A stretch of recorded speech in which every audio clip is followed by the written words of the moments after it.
Okay. So hello everyone. So like yesterday, you can download the PDF file of the lectures today using this link. Hope if you've not done it, maybe wait a few minutes that you've done it. You do it. Okay.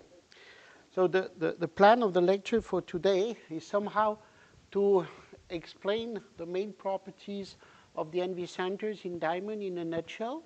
This is the NV center in diamond is an atomic-like quantum system with discrete levels inside the diamond gap, and we will try to see how does this comes from. And the ground state of the electronic spin is a spin s equal 1 for the negatively charged NV center. And we can describe the system by this Hamiltonian, which is written here. Okay, so if we first consider this term, the first term here, you see that if I write it in the basis of the state ms equal 0 and plus minus 1, this will be, we will have then this structure. The ms equals 0 will be the ground state here, and separated by this parameter d here, we will have, this is d actually, here, we will have the two degenerate state ms equal plus minus 1. Okay? And what does this mean? This means that then we can certainly now change.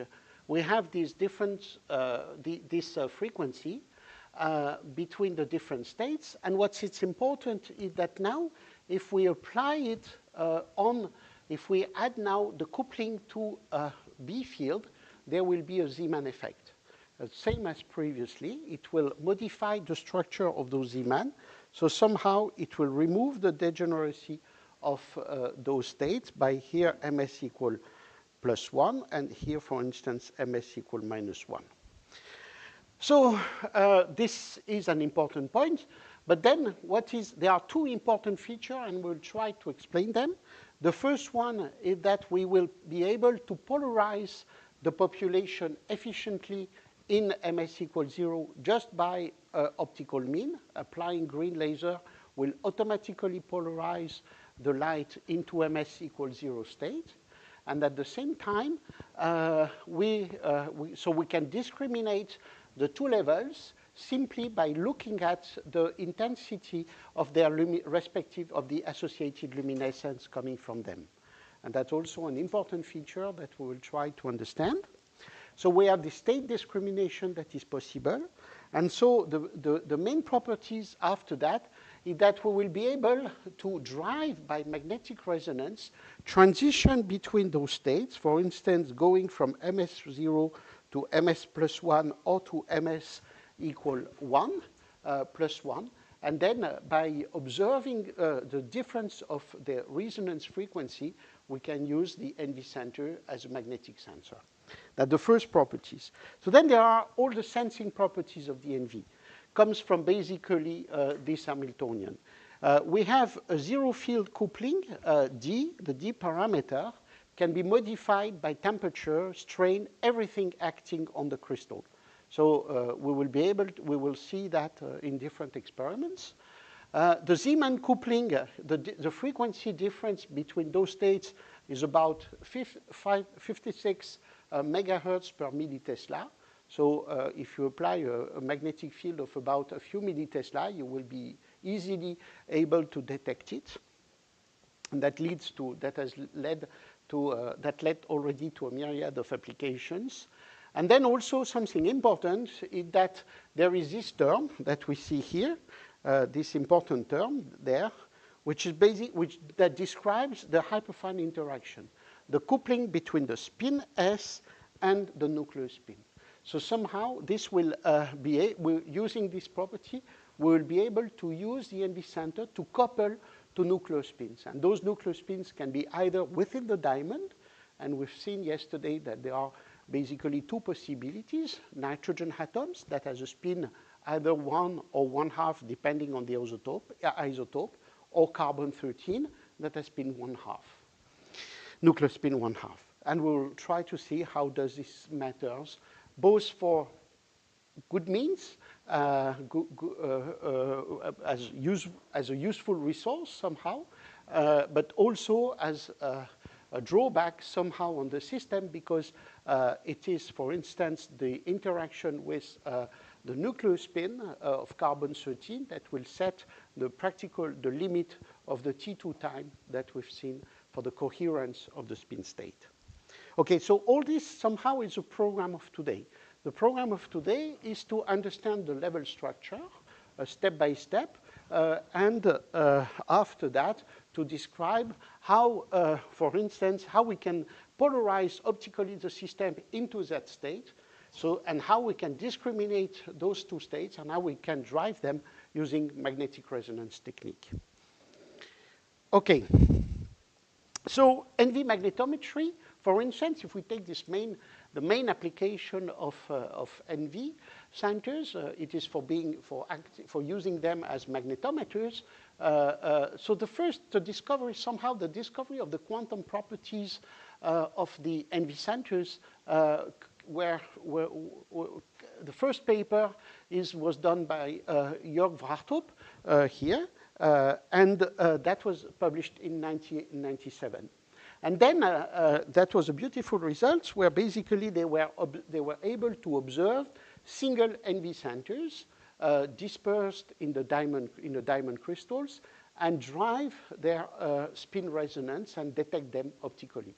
So it's the first paper in which the very important properties of the NV were directly highlighted.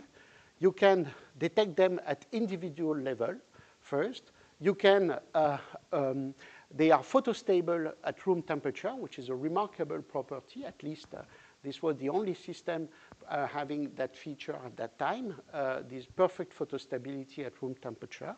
And then you can drive them for magnetic resonance. They have a spin structure, and you can detect the magnetic resonance in the spin manifold by optical means. So these three important main features of the NV were discovered at that time. Then it took 10 years for people to realize that somehow the magnetic dependence of the NV center spin manifold can be used as an optical magnetometer. And there were two papers published on one side by Jörg Wartop and Fedor Zhelezko, and the other side by Misha Lukin, Dima Butker, and Phil Hammer, which highlighted this main feature. And so now these event products about that. So you have here a system that was shown, a demonstrator that was shown at the Salon du Bourget in Paris. And Salon du Bourget, it's a very important aerospace event that occurs every year in July. And Bosch showed that a very compact system in which you have a diamond crystal. The diamond crystal is somewhere there, somehow. You see it here. So that's the diamond crystal here. And then everything for the microwave resonance, for the detection for that, is done within a red pitaya system, so that you have everything on a chip, which is that dimension typically. It's that kind of thing. So the dimension of the chip, of the full chip, is around like that. And there are nevertheless still some batteries that are needed so that you can have portable systems. So again, it's a nice illustration of what I said yesterday as a conclusion. It takes 20 years to get from pioneering work to mature industrial application. You see 20 years, almost the time between the publication of this paper and first demonstrator that are somehow can be put on the market. Okay, so the organization of today's lecture: why diamond? What is a crystal? What is the specificity of this crystal? Why are impurities in diamonds so important, and why they have been studied so extensively in the past?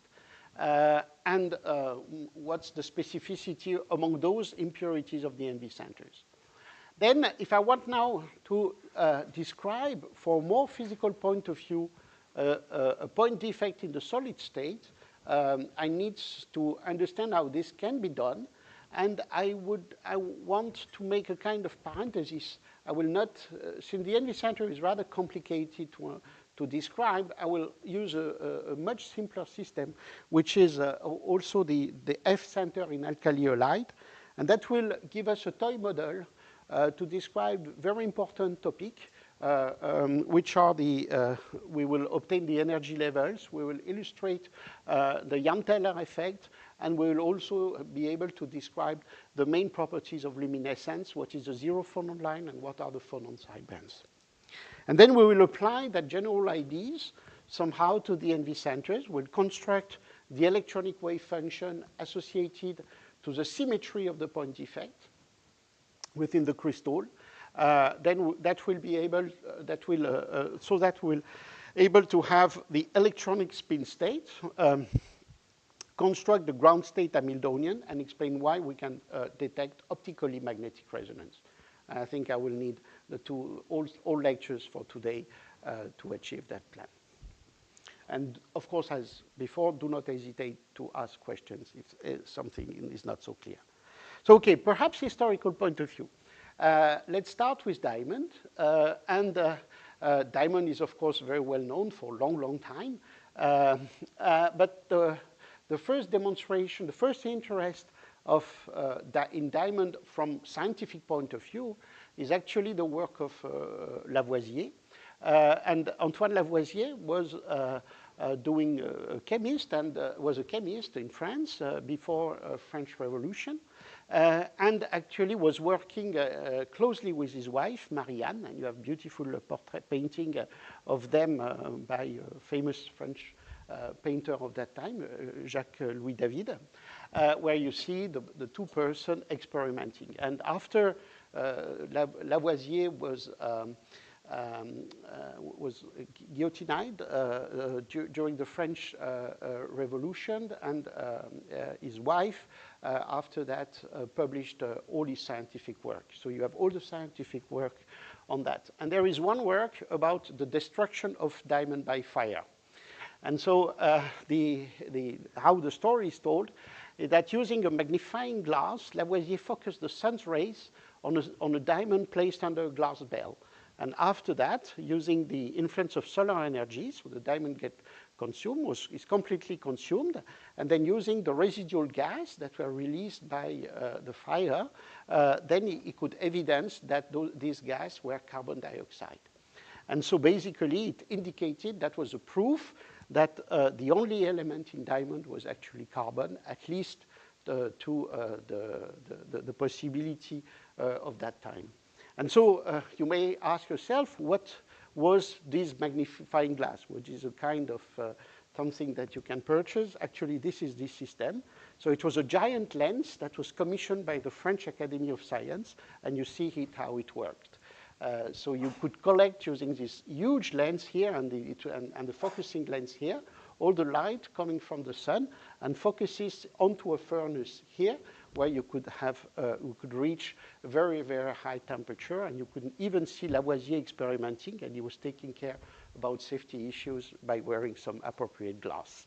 Okay, and that's and that tells us also that Lavoisier was a very powerful man at that time. He was actually collecting taxes for the king, and could have that kind of I could ask the French manufacturer of glass, Saint-Gobain, to produce that, which was a huge effort to make this kind of system at that time.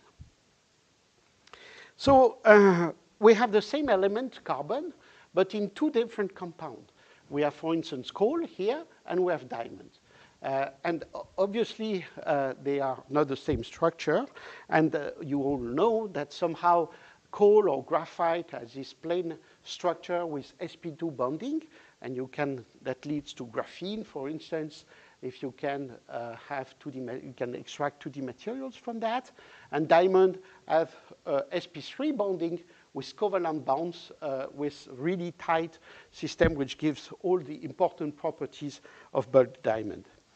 And the difference of structure was actually found by Bragg in 1913, just after the invention of X-ray diffraction. So Bragg used that and could identify the crystal structure by by electron diffraction in the at the very in early century, 20th century.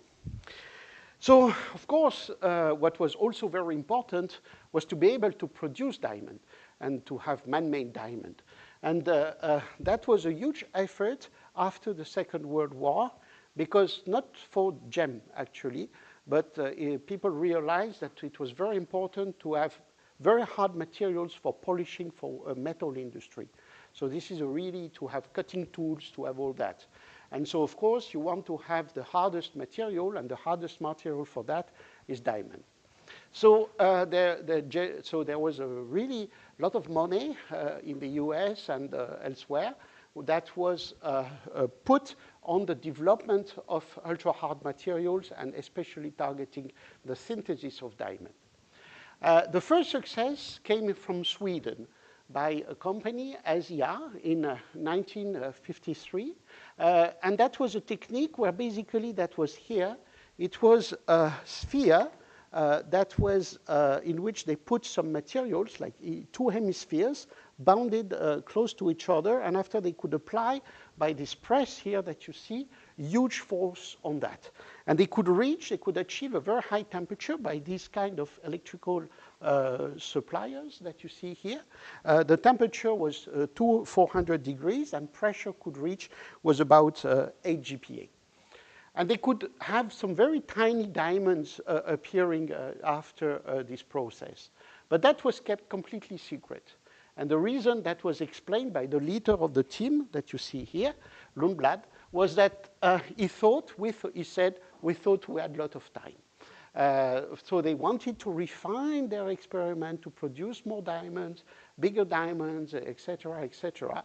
But at the same time, there were competing teams in the US in General Electric, and you see here one of their press in which they were able to grow diamond, following a little bit the same technique, but the press at General Electric was much more reliable than the other one, which was very difficult to handle and somehow very dangerous also to what they say.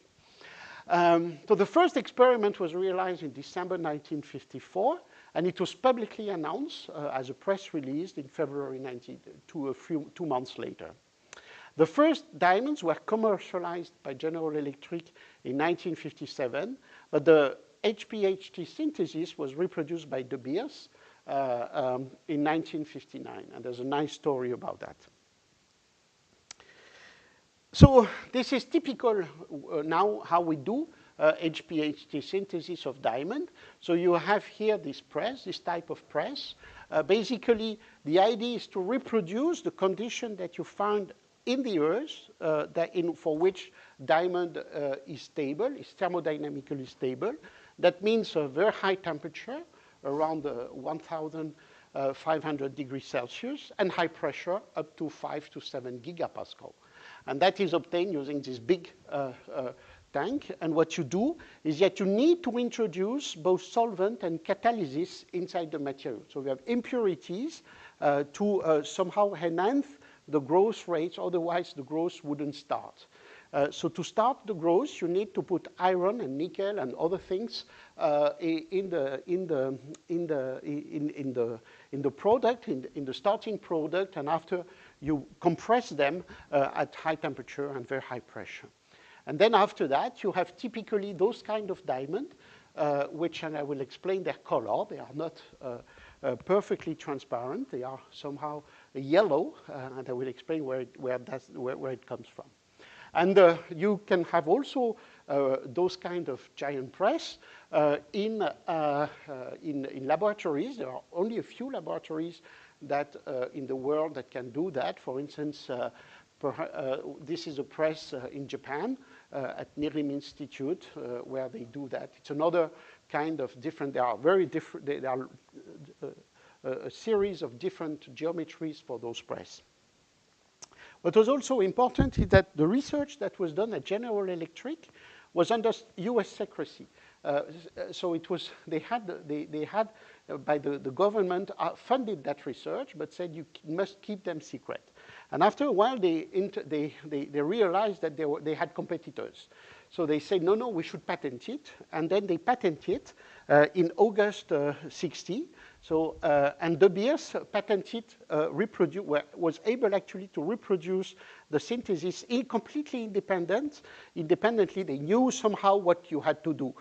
So once you know that that is a good way to follow, of course, you do it much quicker than the one that do the first thing, that are the pioneers. And they patented only 1 week later. And then there was a fierce battle of advocates, between advocates of the two companies, on what is a definition of a solvent and a catalyst. So in one patent, they say it's a solvent, and in another patent, they say it's a catalyst. And so they argue about what's the difference. And at the end, they came to a financial agreement. So General Electric had the patent, and then De Beers paid for license, got the right to the licensing right. And for a while, the amount that De Beers paid to General Electric was also secret. It was around a few $billions at that time. Typically, what you produce, the amount produced in the world is about, mostly by element 6, is around 800 tons per year.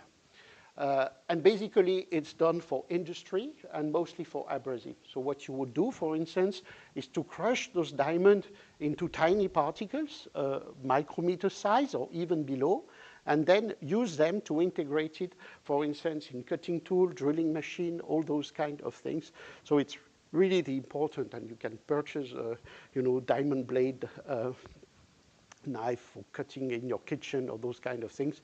But really, there's a very important market for those kind of products. Okay, so if we start from that, let's try to understand the yellow color. So the yellow color is associated to a diamond classification that came in the 30s, that was proposed in the 30s by Robertson, Fox, and Davis, who was mostly geologist at Imperial College. And Imperial College has a beautiful gem collection, mostly coming from India, as you may imagine. And they use that resource to test, to do spectroscopy on all diamonds. And basically, they did systematic infrared measurements of absorption, infrared absorption measurements. And then they found that basically there were two big categories, two main categories. And that they gave different names. Type 1 diamond exhibit a strong absorption band at a wavelength of around 1/8 micrometer, and that is also associated to the yellow color I showed you before. And type 2 diamond, there is this infrared band does not appear at all.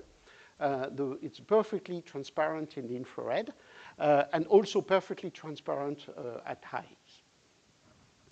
And that will remain completely unexplained.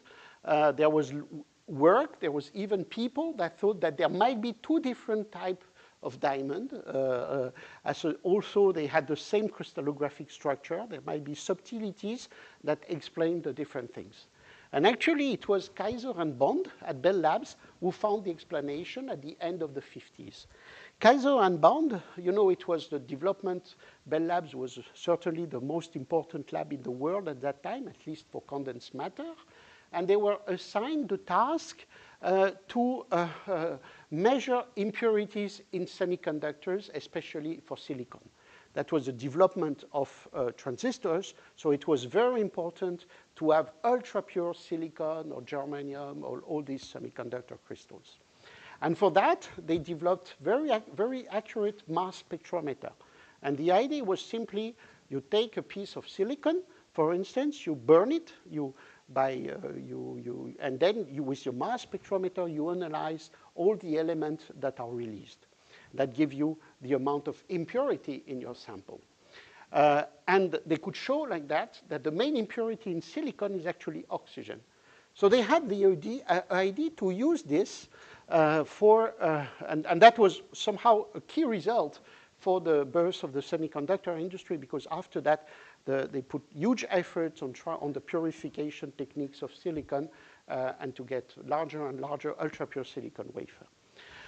That they decided to apply the technique to diamond, the same technique. So somehow it's reproducing the Lavoisier experiment, but now being able to analyze the content of the gas that are released by the destruction of the diamond. And then they identified that the infrared absorption at 8 micrometer was linked to nitrogen. And they could even measure that very accurately. So this is their result. You see here the nitrogen concentration in percent, and you see here the absorption coefficient measured in the 5 different samples that you have here of diamond, from something very pure, almost zero in diamond, so that would be a type 2 diamond, almost a type 2 diamond, and that would be a type 1 diamond with a very yellow, with this specific yellow color. And then they found that the absorption here correspond to a concentration of about 0.3, 0.2, 0.3% of nitrogen. So it means that typically the nitrogen concentration is around 100 ppm, part per million. So it means that somehow you have 1/10 to the 4 atoms of the diamond crystals that are actually nitrogen. Nitrogen is just 1 electron plus the carbon atom. So you see that it can be integrated very easily in the diamond lattice. And we come back to that, of course, for the NV centers. Okay, so now you can ask yourself, okay, I have this huge amount of nitrogen in the crystal, in type 1 crystals. How are they integrated? And somehow, again, oh, sorry, let me see one thing.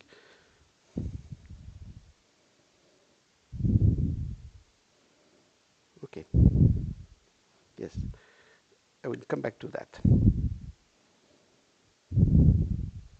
Yes, sorry. So how you can also produce ultra-pure diamond? So you can imagine that the HPHT process is very difficult to do in a closed environment, of course. So there is another approach that has been remarkably successful for growing diamond. This is the plasma-assisted growth of diamond. So basically, it's a different approach. In the HPHT synthesis, you want to reproduce to be in the domain where diamond is thermodynamically stable. So somehow you have to be at high pressure, high temperature. The other approach is not.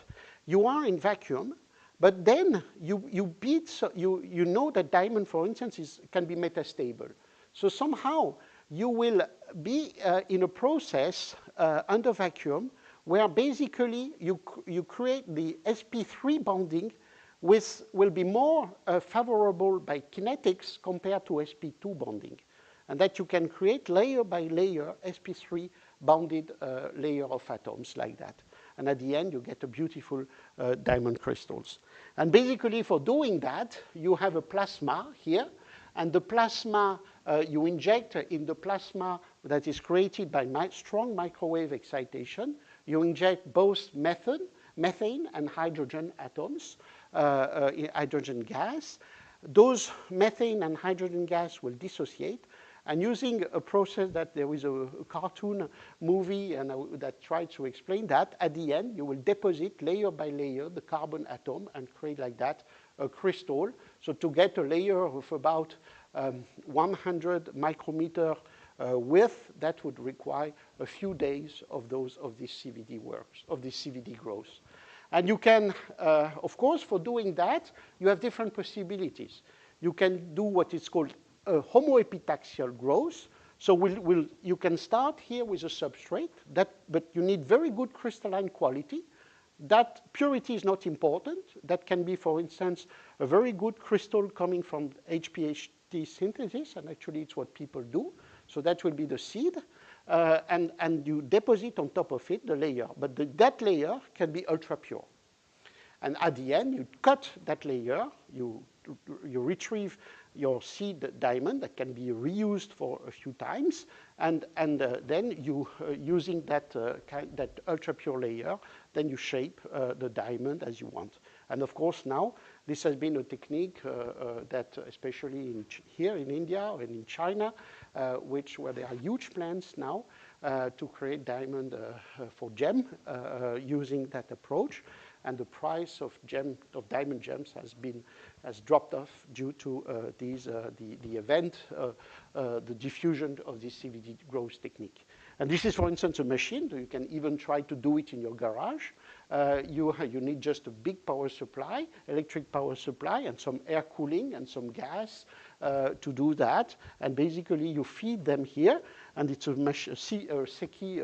This is produced by Seki, and there are many other companies that can produce this. Seki is perhaps the best one if you want to do diamond for scientific purposes.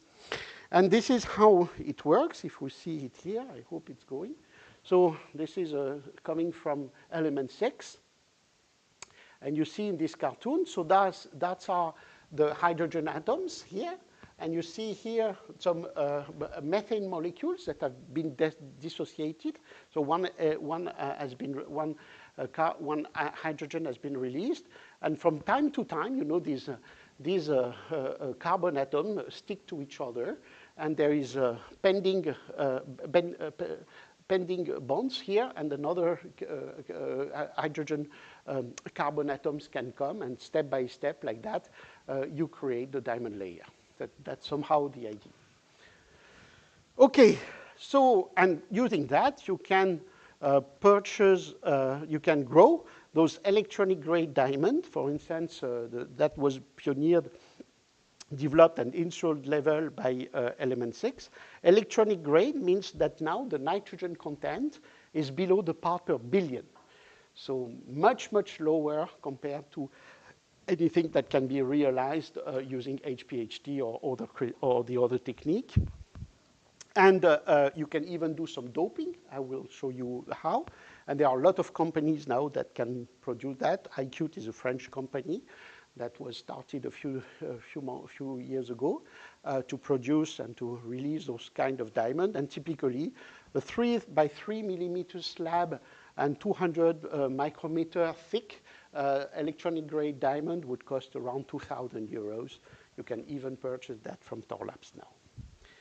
Okay, the important point is that with this technique, you can dope CVD.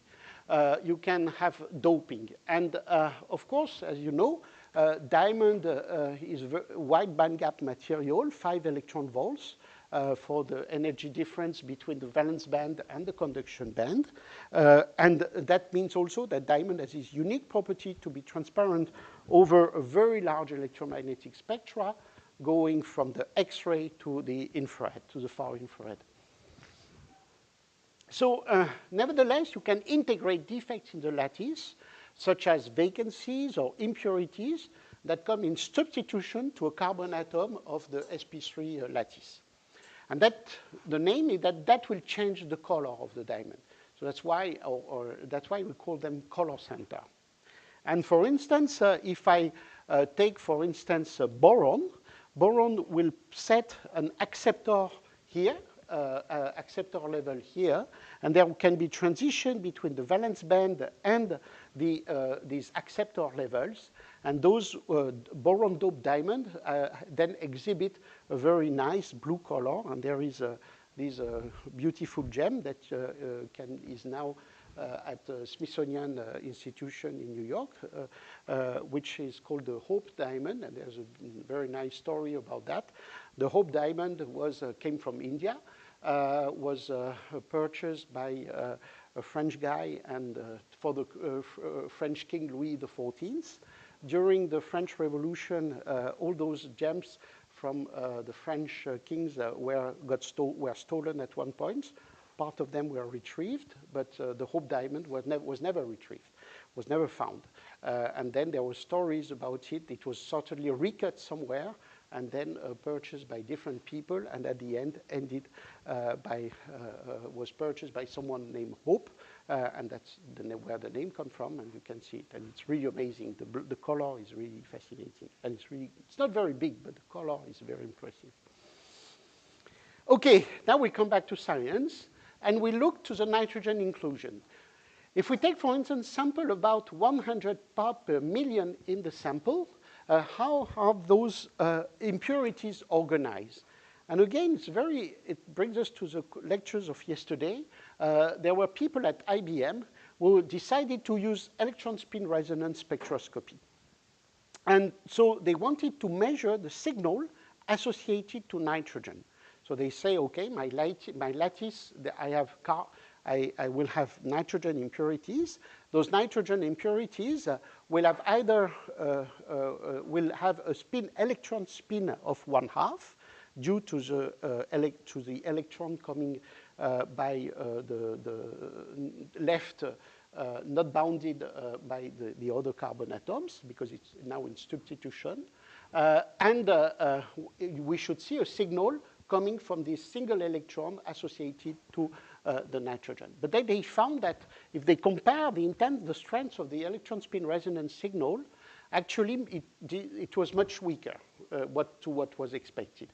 And they say that they showed that most of the nitrogen atoms actually exist, for instance, as pairs of nitrogen atoms or clusters of nitrogen atoms, so that somehow these complex systems do not have do not contribute to the signal, to the electron spin resonance signal anymore. And then it was found by Gordon Davis and other people in the 70s that actually they do very thorough, very complex spectroscopy and work to understand all these defects, as evidenced by specific optical absorption, specific luminescence measurement associated to that. And they demonstrated that the properties of all these defects can be modified by high energy irradiation, electron irradiation with mega electron volt energy. These electron irradiation will create a lot of vacancies in the crystal. This is well known from particle physics, from nuclear physics. And after that, using thermal treatment, you will move the vacancies. They can remain as dispersed vacancy, but they can also bound to impurities in the crystal and then create complex color centers, giving rise to different colors. And this is just an illustration of that. You have here microcrystal. This is a microcrystal here of about 100 micrometer. And we start just by looking at it both in white light and the luminescence under green laser excitation. And basically, you see just about approximately nothing. If we go now, for instance, to an electron beam facility and irradiate the crystals with high energy electrons, this will create a lot of vacancies. And then at the end, a green color appears. So you can see that it's greener. There is a higher green color compared to the one that was already existing a little before, but now it's more intense and more uniform. And at the same time, if we excite the luminescence by green laser, we see some red light starting to appear. But what you can do after that is anneal the sample at temperature around 1,000 degrees for a few hours. The vacancies will diffuse, and at the end, you see now somehow you change the color. The crystals appear like with a very nice pink color that you can see by eye. And now, if you excite the crystals, if you put green laser light on top of it, you see a very bright red luminescence coming from it. And actually, what you have done here is the creation step of nitrogen vacancy centers. You start by samples that have a lot of nitrogen. That's why they have this yellow color at the beginning to start. The irradiation will create vacancies. Those vacancies become predominant. That sets the green color at bare eyes. But this is not yet the NV centers. vacancies and nitrogen impurities are not bounded together. During the annealing process, the vacancies will diffuse and then will meet somehow their partners, bound with a nitrogen impurity to create the NV centers, and the luminescence will come from the system, and that's also associated to this pink color of the crystal when you see it by eye. And that will be, again, the kind of recipe that we're going to use to engineer the NV centers in the material. And, but again, if I come back to the 70s, it was not very clear to what was the reason for that systems. But then, again, Davis and Hammer at King's College in London found that it was associated to a very bright luminescence with a specific wavelength at 637 nanometer. And this is exactly the NV center zero phonon line that we will try to explain. So somehow this was the first paper where the NV centers was somehow identified, of course, in an ensemble. So the NV center can exist in different charge states. If you take now a nitrogen, so the NV centers will be the combination, the association, the bounding of a nitrogen impurity taking place, removing a carbon atom and taking its place in the lattice, and bounded with a nearby vacancy. This is one carbon that has been removed from the lattice, so there is a vacancy. Now, if you count the number of electrons, how many electrons you have? You have, from the associated to the vacancy, you have now 4 bounding structures. Okay, so you have 3 electrons that comes from the different carbon atoms that are associated to the vacancy, that are close to the vacancy. And then there is 1 electron coming from the nitrogen, similarly to the carbon atom. But at the same time, you have, since nitrogen has 7 electrons and carbon 6, you have an extra electron coming. So in totals here, I have 5 electrons. It's a 5-electronic structure, 5-electron structure. And that gives rise to a specific spectrum that you see here, with a zero phonon line here you can observe in crystals. So this somehow is the identification, it's the mark, the signature that you have this NV0 crystal that is at 575 nanometer. Okay, and now if we add 1 more electron to the system, to get 1 more electron, for instance, you can have another nitrogen atom nearby, acting then as a donor, so it will give an electron, a supplementary electron to the system, and then you have now 6 electrons here in this structure, and these 6 electrons will create the negatively charged state that you have here, and there is a shift of the luminescence associated to the new charge state, and the zero phonon line that you see here, which is at lambda, again, it's a zero phonon line at 637 nanometer, which is exactly corresponds to 1.99405 electron volts. Okay, 945 electron volts. So this was a line that was observed, reported, and studied in the paper I showed before. So now our goal is to try to understand what is really the structure of this defect and why it gives rise to these properties and to this luminescence with this very specific feature, the zero phonon line, and a broad emission at higher wavelengths. And so the basic properties of the NV centers, most of the seminal contribution, the pioneering work, was done by Jörg Wartrup in Stuttgart and Fedor Zelesko, working with him at that time, and now professor in Ulm. And basically, they investigated these envy centers. When the envy centers exist in a large concentration, it gives to the diamond a very nice pink color, as you see here. So this is another famous diamond that you can see at the Louvre Museum, which is named the Diamant Hortensia diamond. And also it belonged to Louis XIV, coming again from India, purchased by Louis XIV, stolen during French Revolution, but at that time it was refound, so not lost somewhere. And then Napoleon used it and gave it to the daughter of his wife, Josephine, and the daughter of his wife was Hortensia, the name. So, and maybe you've seen the movie about Napoleon by Ridley Scott. So it's the daughter of Josephine, and she used it during the coronation of Napoleon on the crown, and that was somehow, and you can see it now in the museum.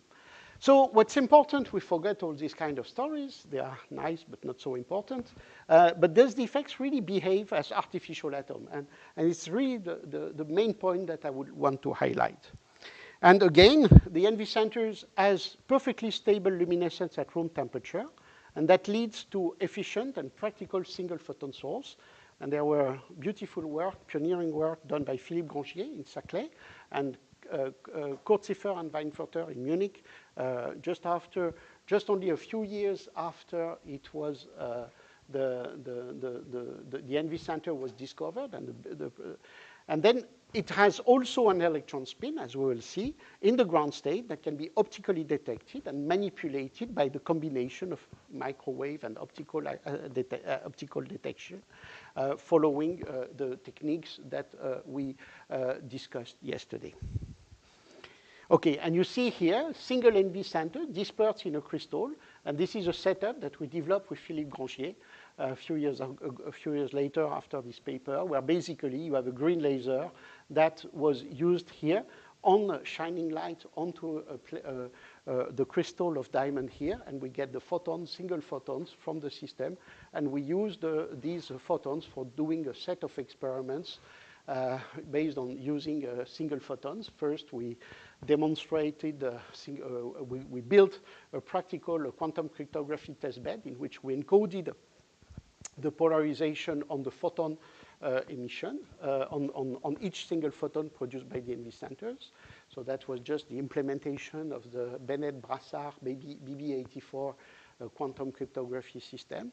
Then we did a few experiments where we reproduced single photon interference together with Philippe Grangier and Alain Aspect, and we realized what's called the delay choice experiment. And the delay choice experiment is an experiment where you ask yourself, where you try to push the question of wave-particle duality up to a given limit, and you ask to the photon, are you either a particle or a wave after somehow it has done its travel, following the quotation by Wheeler. So if you want, if we have time, I can show you that experiment.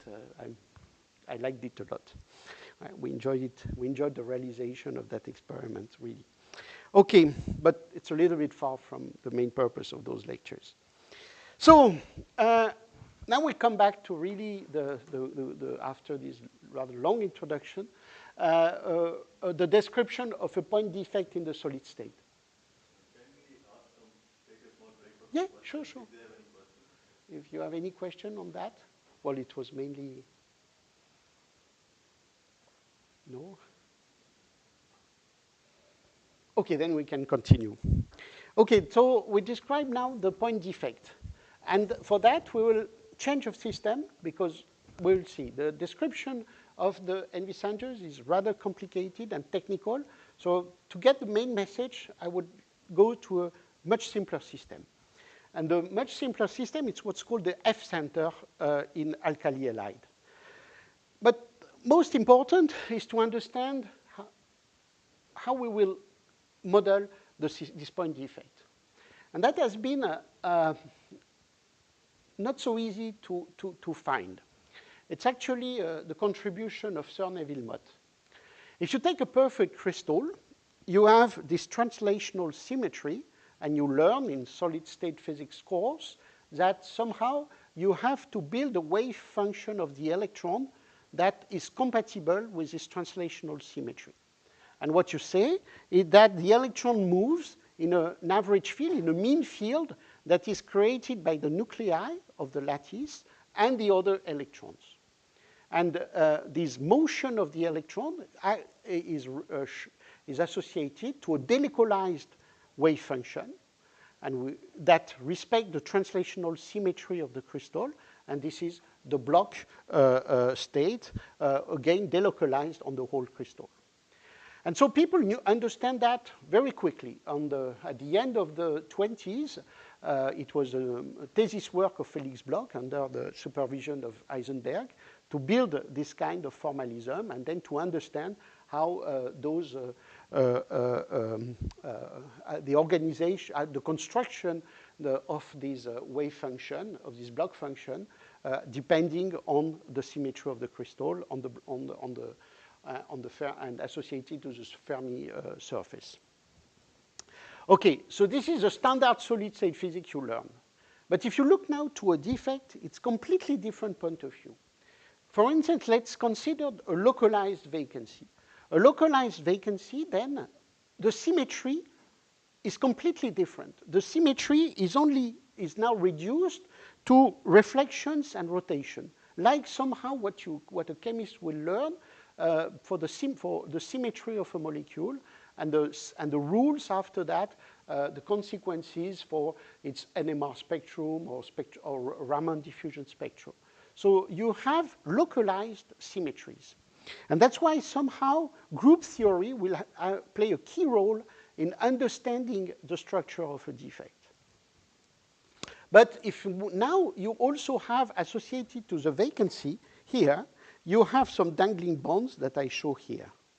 And these dangling bonds that you have here will create, by a combination of them, will create, as in a molecule, a state that is localized on the vacancy. Not completely delocalized on the crystal, but now spatially localized on the vacancy.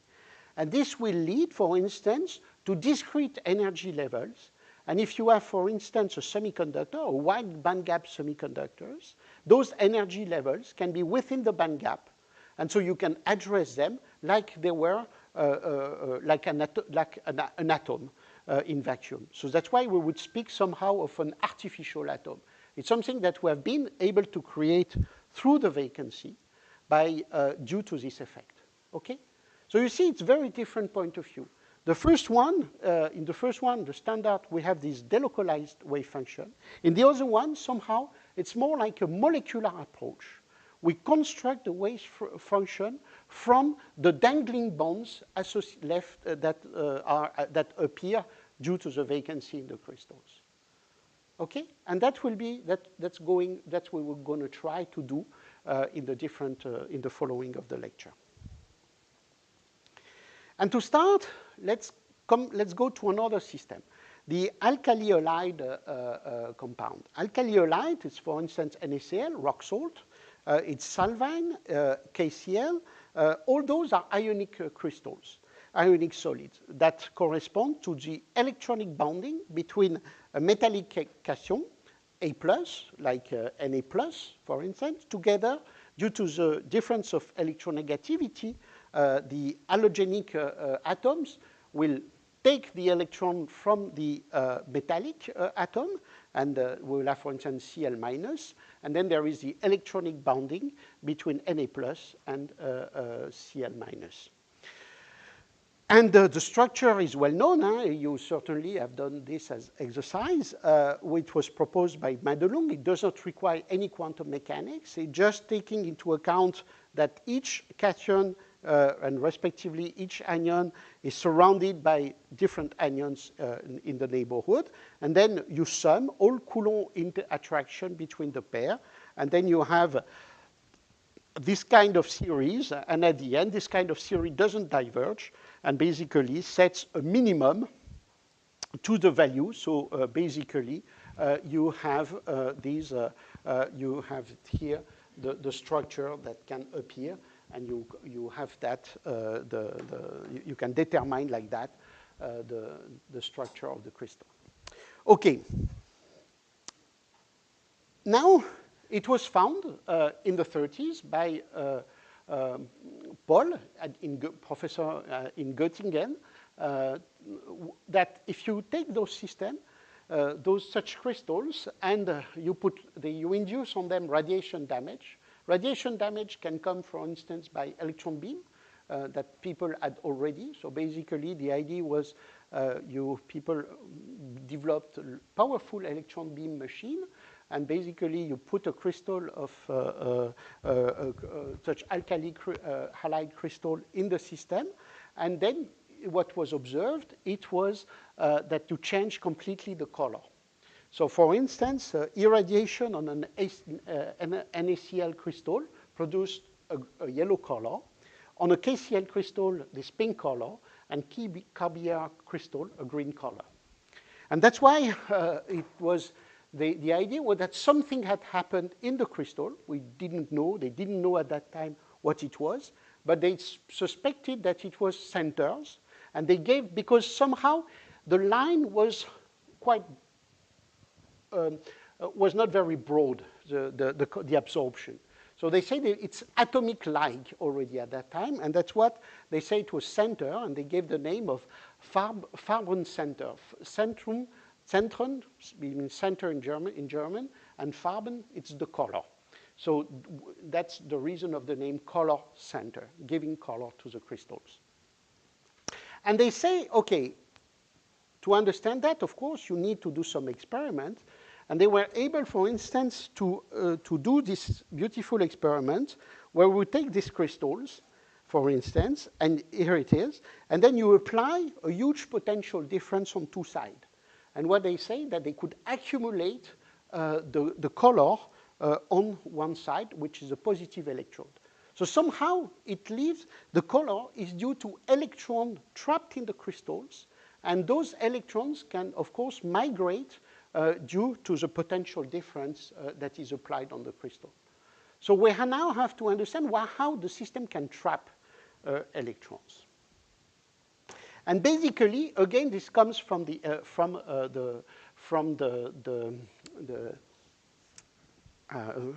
vacancy. The radiation damage will create vacancy in the crystal. But now those crystals, so it means, for instance, that you will have a vacancy on an anionic site, Cl minus. But again, what you can be, if there is no chloride atom, then the electron coming from the nitrogen atom, in the case of rock salt, will be trapped by the other system, somehow will remain there. Because somehow all around there are positive charge around him, okay, due to the Na plus ions. So somehow a vacancy on an anionic site, can trap a single electron to ensure the overall electrostatic neutrality. So somehow you have a system where you have an electron here confined by the surrounding cation, the surrounding, for instance, nitrogen atoms, at the corner of an octahedron. And what you've built like that with this structure, with this system, is a kind of 3D quantum well. You have an electron trapped within a system that has typical dimension of a few angstrom. Okay? So that was somehow the first realization of a quantum dot using this structure. And basically, there was a law that appeared. If you look to all kind of those crystals that you can produce here in this system, basically, depending on the lattice spacing that you have here, that's the lattice spacing in angstrom, you see that the confinement, which is modified, will lead, as we know from quantum mechanics, will lead to different energy difference in the level of the electron in the box. Okay? And so that's why when the absorption wavelengths gets to smaller here, or to the energy is increased when we have the spacing of the lattice increase. Just because within the electronic level of the electron trap in this box of dimension A, of course, if you reduce the dimension A, the electron difference, the energy difference between the energy level will be increased, and it's exactly that kind of structure that you see. Now, does it work quantitatively?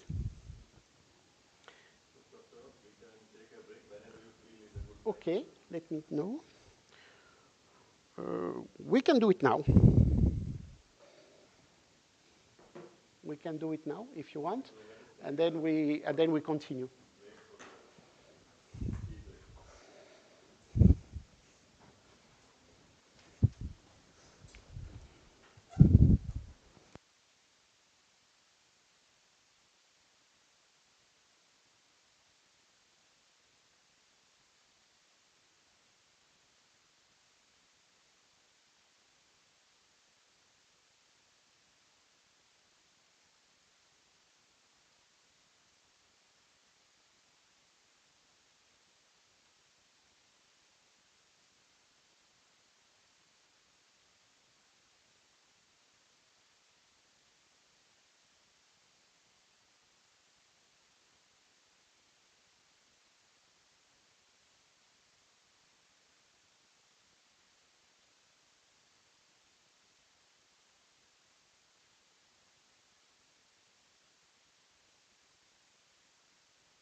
we can start. Okay, so we continue. Now we go into the model, but a little bit more quantitatively. So remind, we have this this box, and now we will have the first level here, the second level here. This will be n equal 1, n equal 2 for the two-level systems, for the electron in the box. Of course, it's a 3D box, so the fundamental state is not degenerate, as we know from elementary quantum mechanics, and I write the wave function as a dimension of, as a function of A, the width of the box. The first excited state as a threefold degeneracy, depending on X, Y, and Z, and this is a Z state associated to this first excited state, and you have the same wave function for the different state, as you know, and this is the wave function and the other wave function. Okay? And now the transition energy, very simple calculation, depends on A square, and if I remember experimentally, the dependence was not exactly A square, but minus 8.85. So not far, not very far from that. Now there is a big difference in the first term. If I plot the energy the absorption associated to the transition between n equal 1 to n equal 2, 1, 1, 2 here, and 6, 8 on the other side, so there's a factor of 2 almost of difference, okay? So we can say a little bit that actually the cube is not really, as not the dimension of the lattice parameter, but something a little bit larger, since the 6 metallic cation can attract the electrons that are trapped in the vacancy, so the dimension, the actual dimension of the box that keeps the electron is somehow larger, a little bit larger than the width of the box. And so if we do that, somehow, that's a correction that can be introduced in our simple model, a Thorne model, and the alpha, this correction, is perfectly reasonable. We say that something like 10% difference of in the width, in the estimate of the effective length of the box will reproduce the dependence. What is important is actually that it goes almost as expected when we change the A parameter as A minus 2. Okay, now this is for absorption, but it was found also that those color centers can exhibit luminescence. Luminescence means that you absorb light and you re-emit light, okay? What was found is that the emission peak of the emission spectrum occurs with a shift toward larger wavelengths, and this is called the Stokes shift.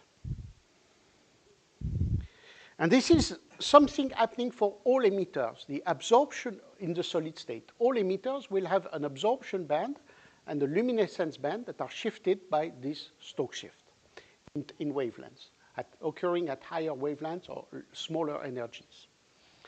And how can we understand that? The effect is actually induced by the interaction between the lattice and the electron trapped in the center. There were experiments done in the 60s on those centers to compare the absorption spectrum and the luminescence spectrum. So sometimes people speak either of luminescence or fluorescence. It's the same.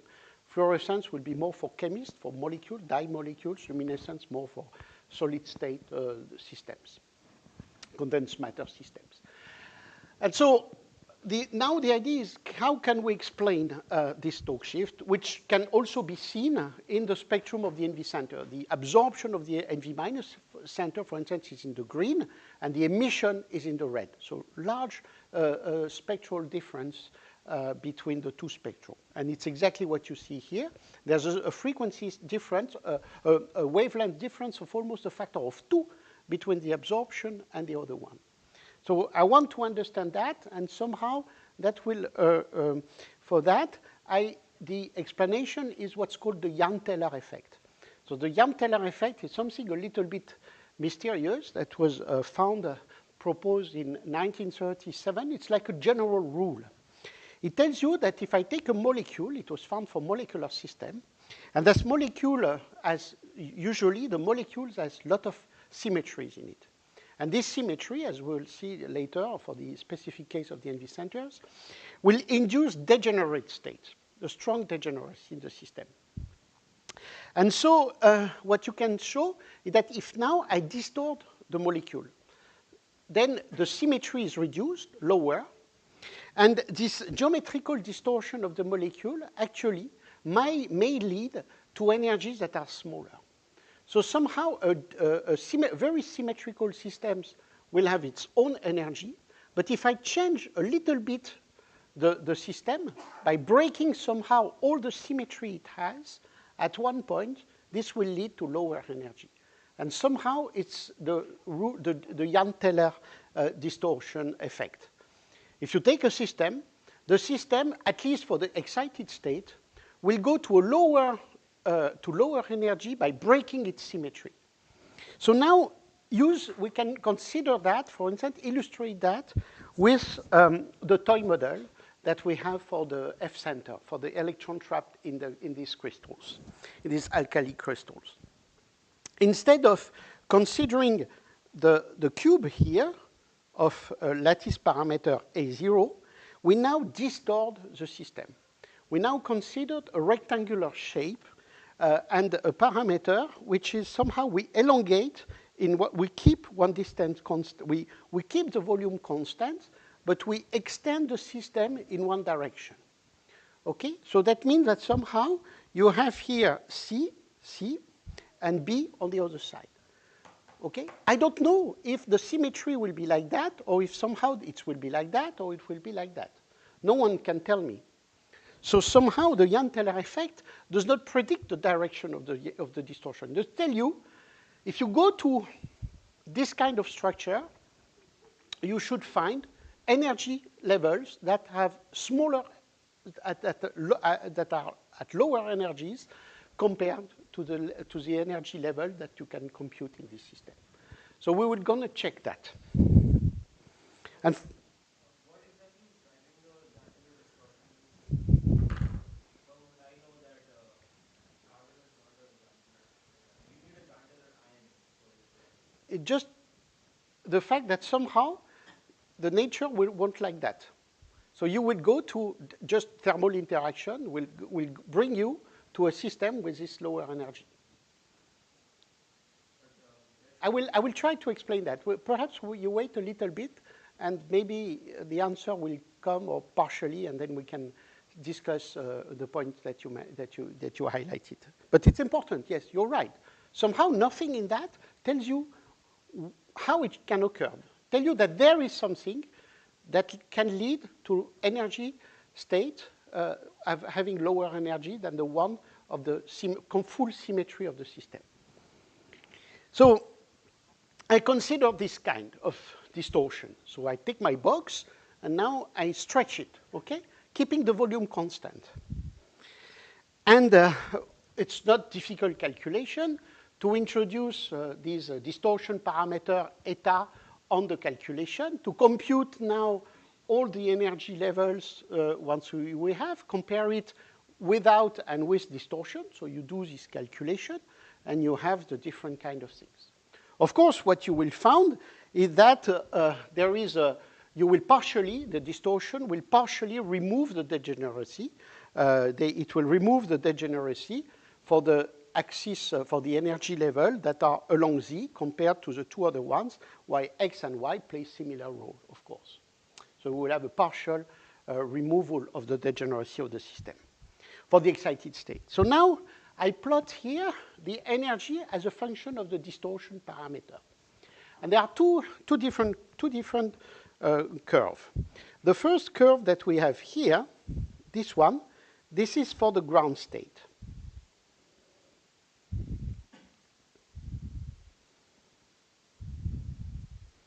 What we see is that the minimum here is obtained for eta equal 1. For the ground state, the lowest energy that can be achieved is for the highest symmetry, the cube. Okay? If now I consider the two other systems, this is for that energy. So now I consider the first excited level.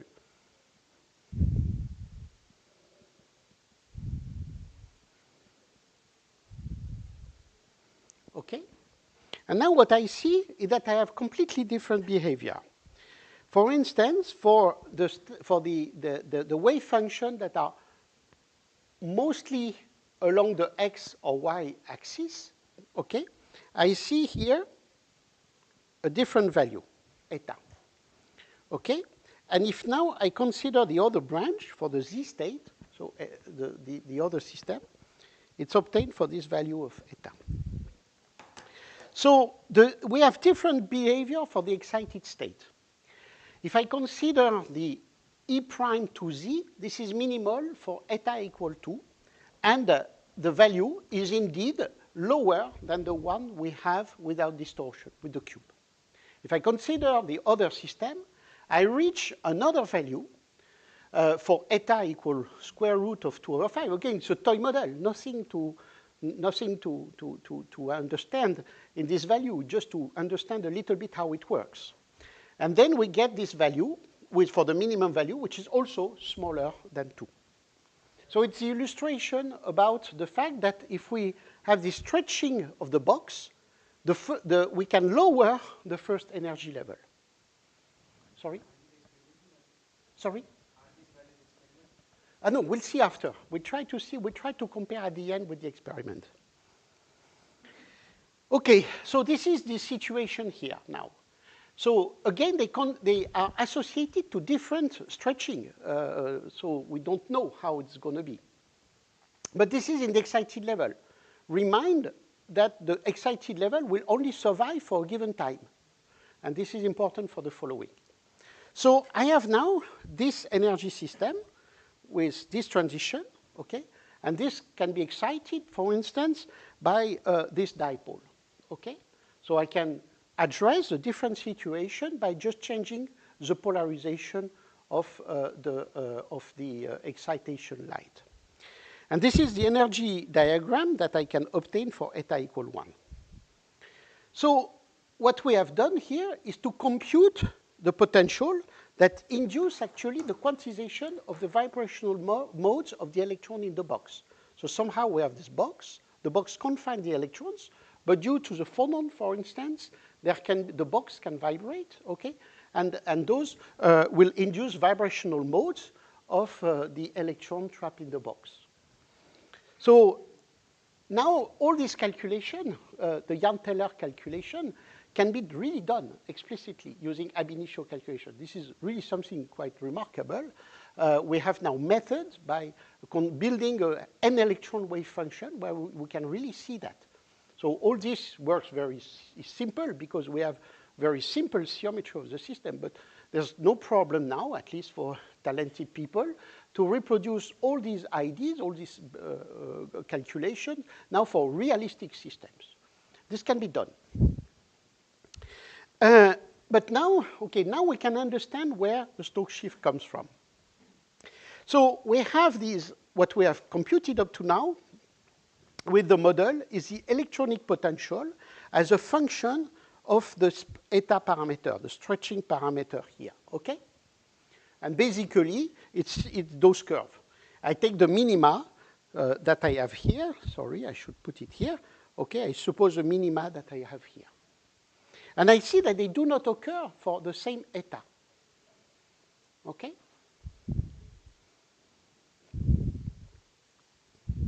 So we start from the ground state, the electron, and to get the lowest energy, it's the cube geometry. Okay? Now what we have, it's an absorption. So the photon goes to the excited state by absorption. But this is done within a time that the box cannot distort. Okay, so we have, this is the Frank-Condon principle. It tells you that you have transition that keep the symmetry of the system. So the symmetry of the system is kept and goes to the same starting from the parameter eta equal 1. So here we have the cube. Here we have a cube. Okay? But now the cube here is not the stable. emission, depending on the transition we have. Okay, it will relax to a parameter eta, which is higher, for instance. So it will have, now we have something which is like that. I don't know how this occurs, but somehow the geometry has changed. Okay? And the geometry has changed now. The emission now, and this is done through a non-radiative decay process. This is not a radiative transition. This is a non-radiative decay. Just the box that is changed due to the interaction with the phonon somehow, or the lattice interaction that change, that creates this distortion, so that the energy is lower. Now what I will do is I have again the emission of the phonon. Okay, this excited state cannot survive for a long time. There is a radiative decay. So within, for instance, a few nanoseconds, it will emit a photon toward the ground electronic level. But again, Franck-Odon principle tells us that this decay will occur with the same geometry of the box. So I hand here. I have the same geometry. And now, this is not the stable geometry for the ground state. So then there will be a relaxation, again by interaction with the lattice, okay, coming back to the first situation. And I can do that scheme very efficiently a lot of time. But that tells me that when I do the calculation, I see that the photons that are emitted on the emission wavelengths of the luminescence is completely different than the emission for the absorption, that the wavelength for the absorption. There's a shift. That's a Stokes shift. And I can do now the calculation. I have everything. I can just evaluate the energy difference between here and here, for instance. So I have everything. I have all my potential here. Okay? I know exactly. I've done the calculation. So this is the value. I need to take the value for eta equal 1. Okay?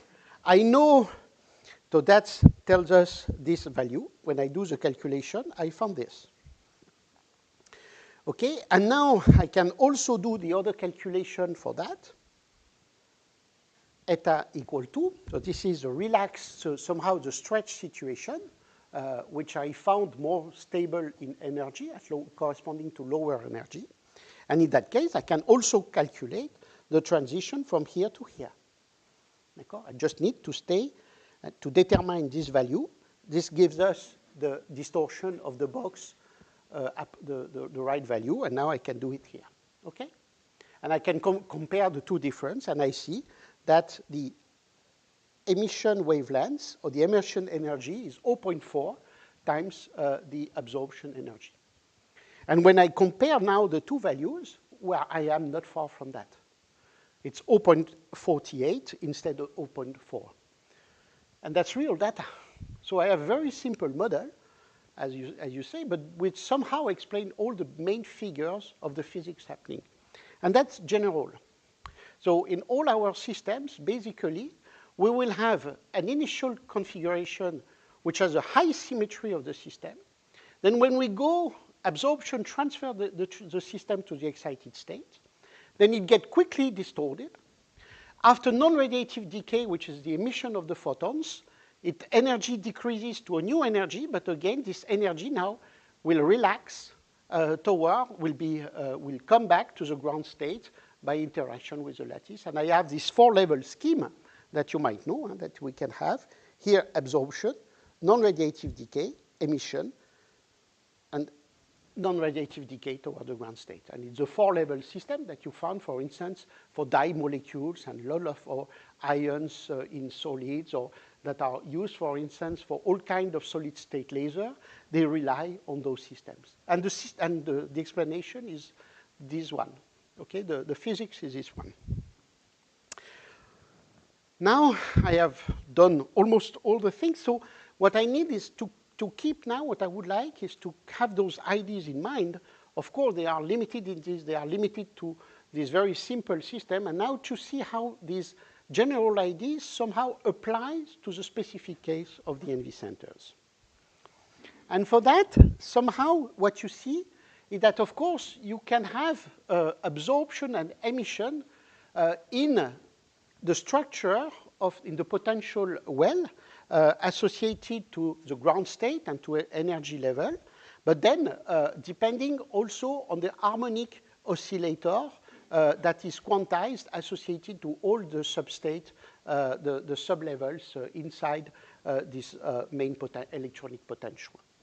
And somehow what you will have, it's a different situation. So you have the different modes of vibration, and somehow you have one specific line, which is called the zero phonon line, and the zero phonon line is this one. It's a line for which we have exactly the same frequency for the absorption and for the emission. Somehow you do not see the lattice anymore. Okay? You have no interaction with the lattice overall. And then you have all the other lines that are associated to frequencies in which somehow you have that process. So somehow there's a big difference between those lines. Somehow you are, if you compare to a single atom, like in vacuum, what you would have for instance, if you are able to trap a single atom with an optical tweezer, using that, for instance, you have a two-level system. Okay? Where do I find my two-level system in solid-state physics? I only find it on the zero phonon line. So I can have coherent process between the absorption and the emission.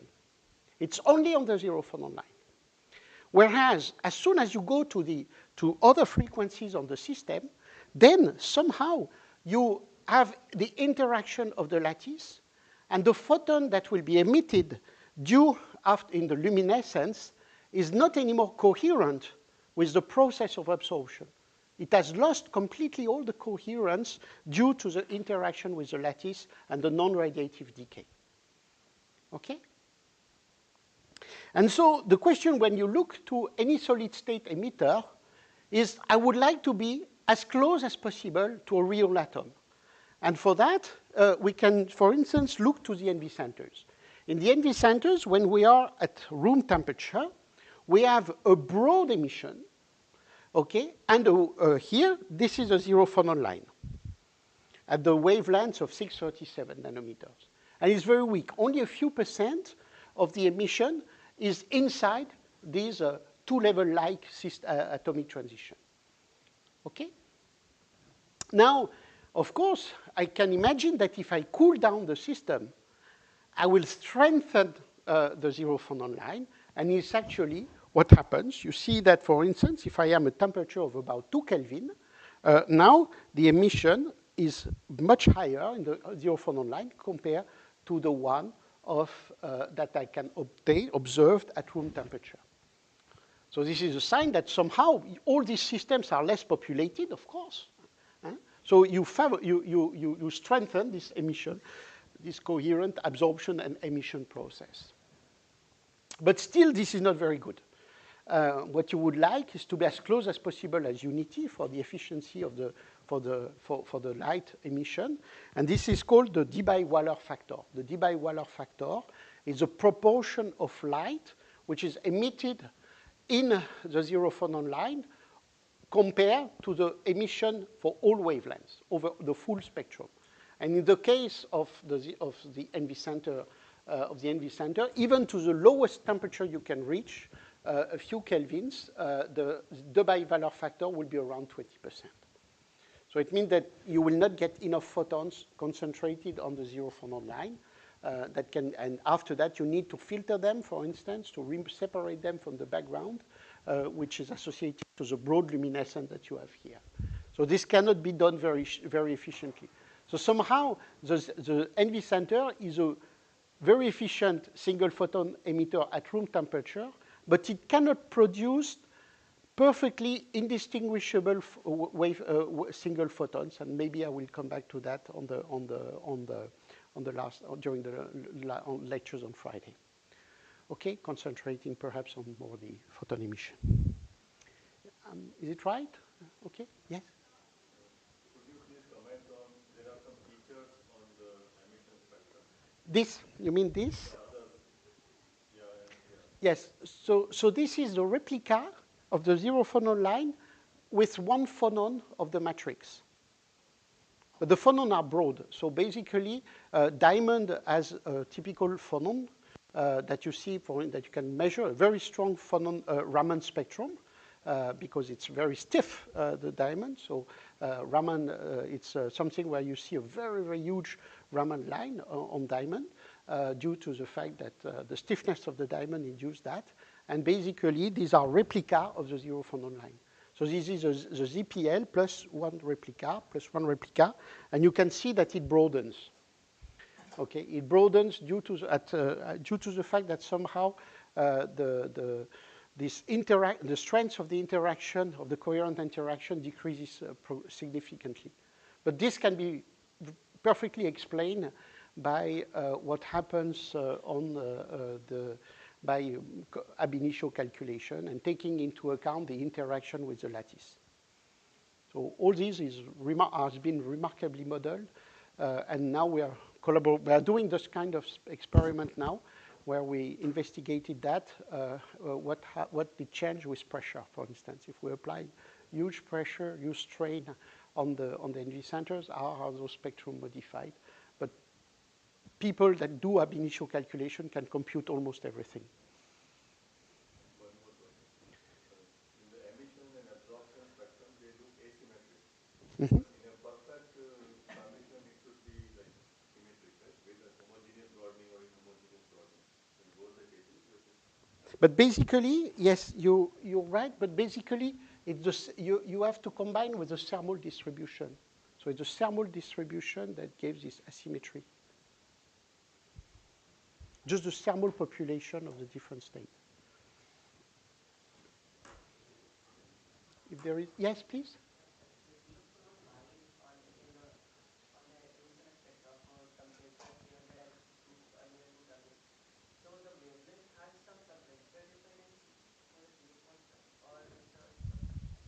Yes, there is a shift, of course, because somehow let me see, temperature different. I don't know. I don't know. I guess so, but I don't know. I don't have the answer. What we've done is different experiment where we apply really pressure on the NV centers. So it's like the box that you see it, but now you make it smaller and smaller. So of course the energy difference will increase. So it's a little bit this kind of idea. And you want to understand how the physics of the system is modified. And this is much stronger effect than what temperature can do. Temperature is more like, temperature won't change the potential well, okay? It will only modify the relative population and the decay and the interaction, the efficiency of the interaction with the lattice. So it's different things.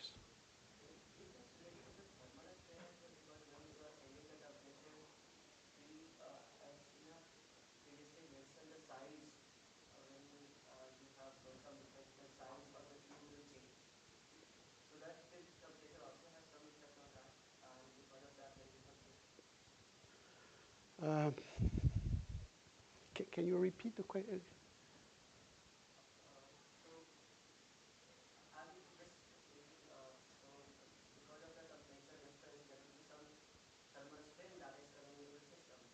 Thermal strain. Strain induce yes, yes.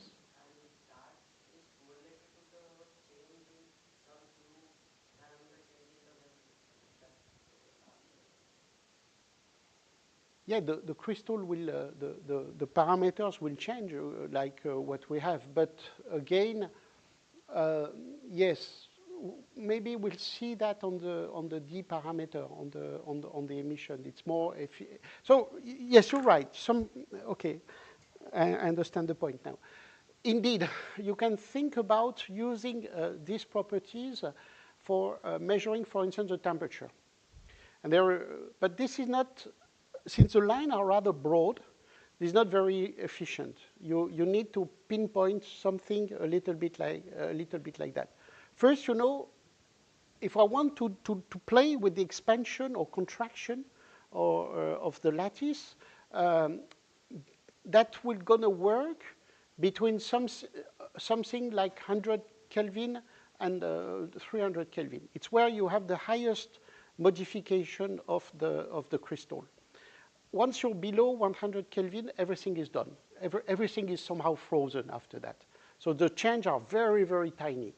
But nevertheless, if you want, for instance, to use it as a kind of thermometer around 300 Kelvin, that's a good possibility. So then you can change a little bit and detect the wavelengths and see, for instance, just the intensity will be modified, okay? Or the spectrum is going to be modified. And you put that in a spectrograph and you try to see that. The NV center is not very good for that because it's too broad. But there are other defects like the silicon vacancy center that have narrower line even at room temperature. And in that case, you can play with that. So there are indeed people that have used the silicon vacancy centers in nanodiamond as practical thermometers, following exactly your idea. Yes, you're definitely right. But the NV is not so good. But we will have another way to measure temperature with the NV centers, as you will see. Okay, now maybe something, I had a few questions about that. Can we go to the level of single emitters? And actually, if you wanted to detect single emitters in the solid state, what you will use to remove the background, it's what is called the confocal microscope. So a confocal microscope, it's something that was invented for biology. But in our case, it's a very simple system. It's just a system where I take the light emitted by a part of the sample, and I focus it onto a pinhole. And somehow, when I do that, I remove all the background by just this spatial filtering, all the background coming from the emitted by places other than a volume of a few micrometer cube around the focusing point of the microscope. So it's a way somehow to spatially filter the light. And once you have done that, you can really now detect a single emitter, an efficient single emitter that will produce photons at a rate of something like 10 to 20 nanosecond rate for the decay time. Then you can detect it. With a very good signal to background ratio, depending, of course, of the parameter of the lattice nevertheless. And this is, for instance, what the detection, the spectrum for a single NV center that is obtained like that. And how can you check that it is a single emitter? Then what you do is you do an experiment which is called a single photon detection experiment, or Hanbury, Brown, and Twist detection scheme. So what you do is that the photon comes here, and there is a beam splitter, 50-50% beam splitter. And the photon, since it's a single, you cannot cut in photon in two, it will have to choose this path, either being reflected or being transmitted.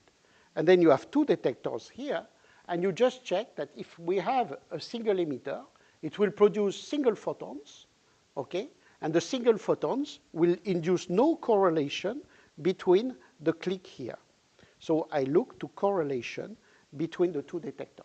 So I see, and then I just need to check if there is a click here, the absence of a click on the other detector, and vice versa. And this is done with a correlator measurement that is just electronic box that somehow register all the counts and check now and measure the coincidence between the counts. And this corresponds, after normalization, to the definition of what's called the G2 function. And the G2 function is the correlation defined as a correlation between two detection events taking place at time t1 and t2.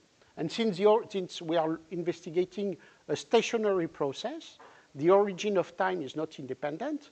The only relevant parameter is the difference of t1 between t1 and t2, so time tau defined as t2 minus t1. And then what I will do is now the measure define the G2 function as the probability of getting one photon at times t1 and another photons at time t1 plus 2, okay?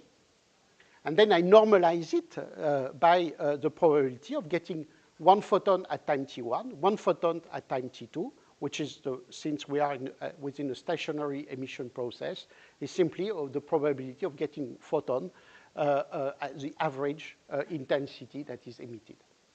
Okay? So how can I do that? Then I can to do the calculation, I can see that now I can express this as a conditional property. The conditional property is defined by the probability to detect a photon at time t plus 2, knowing that I have already detected the photons at time t. Okay, and this is the conditional property, probability. And then this is defined only, this is a one photon probability, but conditional one. And then this is only as now to be normalized by the probability of detecting one photon, which is here the mean intensity, the average intensity emitted by the emitter. Okay? So you have a very simple way now to measure that. Using all your clicks, you can evaluate this conditional property. It's not difficult. And you just now also detect the counting rate, and you have the experiment. Okay? And basically, you can show that this is something, at least the G2 at 0 is the number of coincidence click that you have divided by the number of click on one detector, the number of click on the other detectors times the duration of your measurement t. Okay? And so basically, you measure that, and then you put different channels, and you have now, you can measure G at t, at G, change the time tau on which you do the measurement. Okay? And when you plot that for a single NV centers, so if I do now the computation for two-level emitters, I can do a very simple two-level model just using rate equation. I pump the system with this pumping rate R here, okay? And then the system will spontaneously decay from E to G. And of course, if I pump the system very strongly, the system will spend all this time, so I expect to get single photon, but at very, very high rate. Okay? So basically, now, when you do that, the formula is something like that. G2 over 2 is simply the probability of being in the excited state at time tau, knowing that you are at time t equals 0, the initial time, in the ground state. Okay? And then, when you do the calculation, you have this simple, and you normalize by the average population on the excited state, and you have this very simple formula for G2 over 2. So you expect something like that.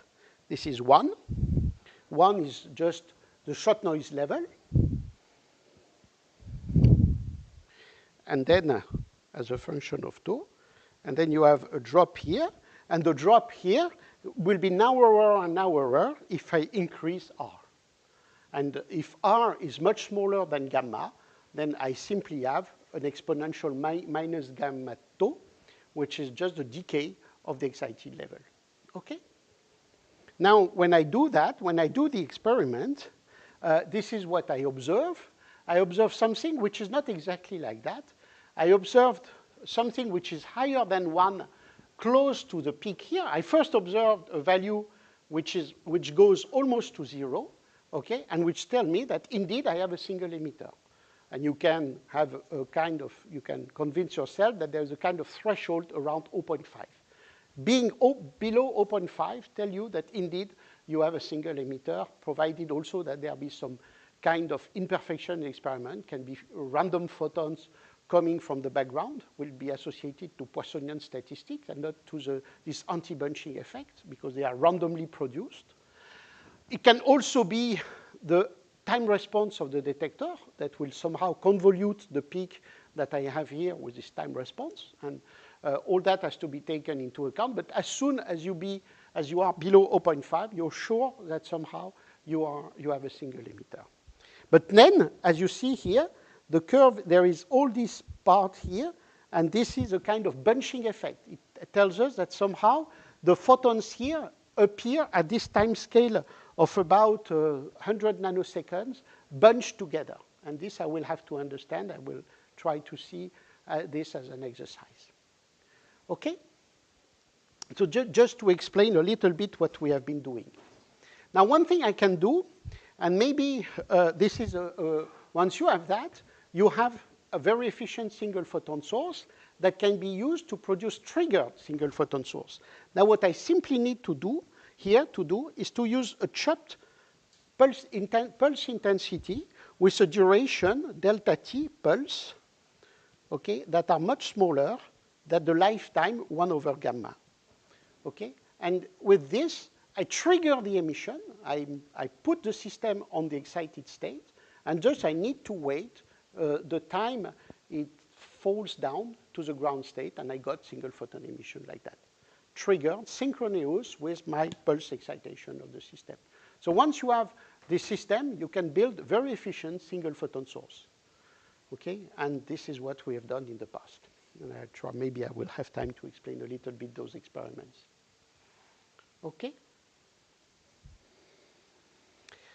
So now, with all that in mind, we can really apply all these knowledge somehow, all these ideas perhaps more, to the NV centers. So there will be a lot of steps, and we try to go slowly in all these steps. We will start by constructing the electronic wave function. So somehow it's like the potential that we've done for the F centers, for the Farben center, but with the appropriate symmetry of the defect. Then once we have that, we will have the spin on top of that, okay? And since we have 2 electrons, we will have to play with the spin structure. So somehow this will be closed to the helium atom. And once we have that, we'll now focus onto the ground state Hamiltonian and see why we can detect optically the magnetic resonance, why we can optically polarize the system, and when we can optically detect the magnetic resonance. And then after that, tomorrow will be devoted to sensing. Okay? So I think for today, this will be already a good program. Let's continue a little bit. I don't know. So this is an image by a colleague in Saclay that is doing a lot of video on quantum systems. I think they are all in French, unfortunately, but if you can watch this is a video by Julien Bobroff that he plays and explains what is what is an NV centers, and you have here NV centers where it looks through the vacancy. Okay, he has a lot of jokes like that. But he's doing very nice work about for toward the public, explaining quantum technologies. Okay, so electronic structure of the NV center. We have the ideal structure of diamond. We know that it's sp3 bonding, okay, in the crystal structure, cubic face centered. So basically, we have the carbon here. That's our carbon here. The carbon will become a vacancy, okay, and it's linked by sp3 covalent bond to 3 carbon atoms. 4 carbon atoms, sorry. Okay, that's the structure of the diamond that we show like that, for instance. Tac, tac, tac.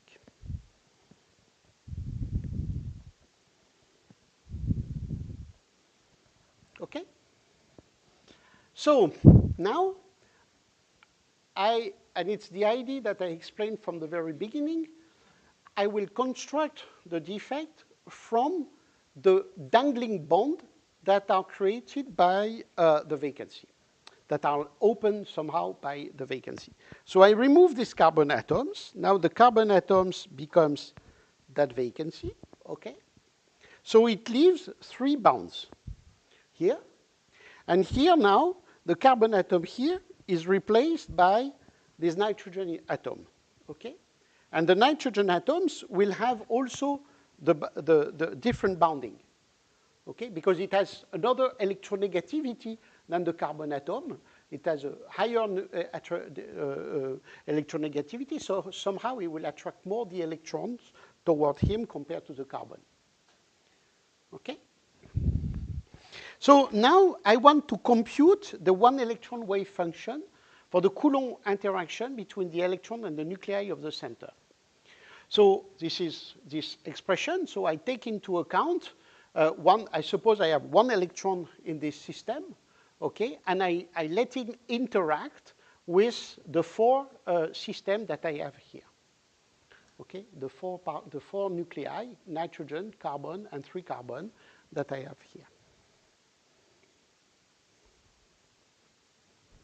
So then, of course, what I will do is reduce my problem to a subspace where somehow I will only take it like what you do with molecules, that I rely on these dangling bonds.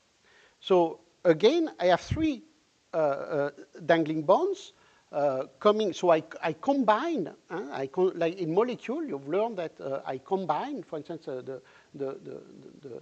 the wave function of H2 molecules are obtained by linear combination of the hydrogen wave function. It's the same idea. Okay, I will use combination of that, and then I will just need after that that will be the basis of my system, and then I compute the system here. Okay, this potential within this basis. Exactly the approach that is followed for molecular physics. Okay, so I work now in an Hilbert. I don't take into account all the atoms. I don't know how to do it. Other people know how to do it by other technique, but I restrict myself to a Hilbert space of dimension 4, which is associated to the four to these orbitals. And now I just need to compute the Hamiltonian, the matrix element for for this nuclear potential. Okay, and once I have done that, I can look for the eigenstate and eigenvalues, and then I will have solved my problem somehow. At least for the ground state. Okay. So if I do that, you see that basically I have three type of parameter, four type of parameter. That parameter is a coupling between sigma 1 and sigma 1, okay, with the nuclear potential, or sigma 2 and sigma 2 and sigma 2, and sigma 3 and sigma 3. So basically, it's how the nuclear potential modifies the interaction between the vacancy and this system. Now I have this. This is a cross term that somehow describes this cross interaction. And then also I have this in the other interaction here, coming from here to here. This is this term. Okay? And I have another one, which is now this interaction here. I can do all that. So I have a 4x4 matrix. If I'm able to compute all these numerically, all these matrix elements, I can do brute force calculation, determine the eigenvalues, eigenstate. We can try that. That's not the right way to do. The right way to do is now to introduce the symmetry of the defect. That's what molecular physicists know how to do. They don't do that. They now change the basis. So they will use linear combination of the first basis, of the initial basis, that now fulfill the symmetry of the defect. And the symmetry of the defect, it's what's called the trigonal symmetry, C3V. So Z, we take it a line on the NV axis by definition, and X, we define it by the projection of one NV onto the plane normal to Z. To Z. One vacancy carbon atom can be random, okay? Because all three directions are equivalent. So I choose one like that. And that gives me my plane. And now the symmetry C3V is, for instance, you have a mirror symmetry and a 2 pi over 3 symmetry of rotation. Okay? Mirror symmetry along the Z X-plane, okay? And you have also the 2 pi over 3 rotation, you remain equivalent. So that's basically the C3V symmetry. Now, what I will do, taking into account that, I will use linear combination of sigma 1, sigma 2, sigma 3, sigma 4 to define a new set of orbitals that have this intrinsic symmetry. And then my guess is that then the 4x4 matrix should have then a much simpler form. And people know how to do that. What you do is that from group theory, you immediately know the good combination of the set of orbitals somehow that need to be used. That's group theory. Okay, you take a book explaining group theory, you read it, and then you know how to do it. So not so interesting for us. I give you just the result. And the result, you see this symmetry of 2 pi over 3, and this also the mirror symmetry. Basically, there's one function, I do nothing on it. It's the sigma n orbital. So the orbital that is localized on the nitrogen atom. This I don't touch. It will be like the identity. And the other one, you see, for instance, it's a linear combination of sigma 1, sigma 2, and sigma 3. So there is one which is the highest symmetrical system. It's 1 over square root of 3 for the normalization, sigma 1 plus sigma 2 plus sigma 3. And you see here, I have somehow put the distribution of the probability, the modulus square of the wave function on the plane, not modulus square, with plus and depending on the sign. And what I see is that basically you see the 2 pi over 3 symmetry when I do that. This is 2 pi over 3. And you see also the mirror symmetry when I am here. Okay? So it's a mirror symmetry that we have here. But this is symmetrical. Okay? Now I can do two other combination here and here. So you see that here the system will be mostly localized from here on the y direction, whereas here it will be mostly localized on the x direction. Okay? So somehow, again, this kind of, to go from the previous step to this one, you need just to apply the group theory. There's a lot of books that describe them. But now we can use these orbitals to compute the eigenstate for the Coulomb interaction that describe the electron and the nuclei of the center. And now this Coulomb interaction will have a simpler form. Okay? You see this was my initial 4x4 matrix. It was rather complicated. And at the end, it's much simpler. I have something which is restricted to this and this, okay? And another thing which is restricted, another subspace, or a 2x2 matrix, which is restricted to those states. Okay, so I have simplified my problem. And now they are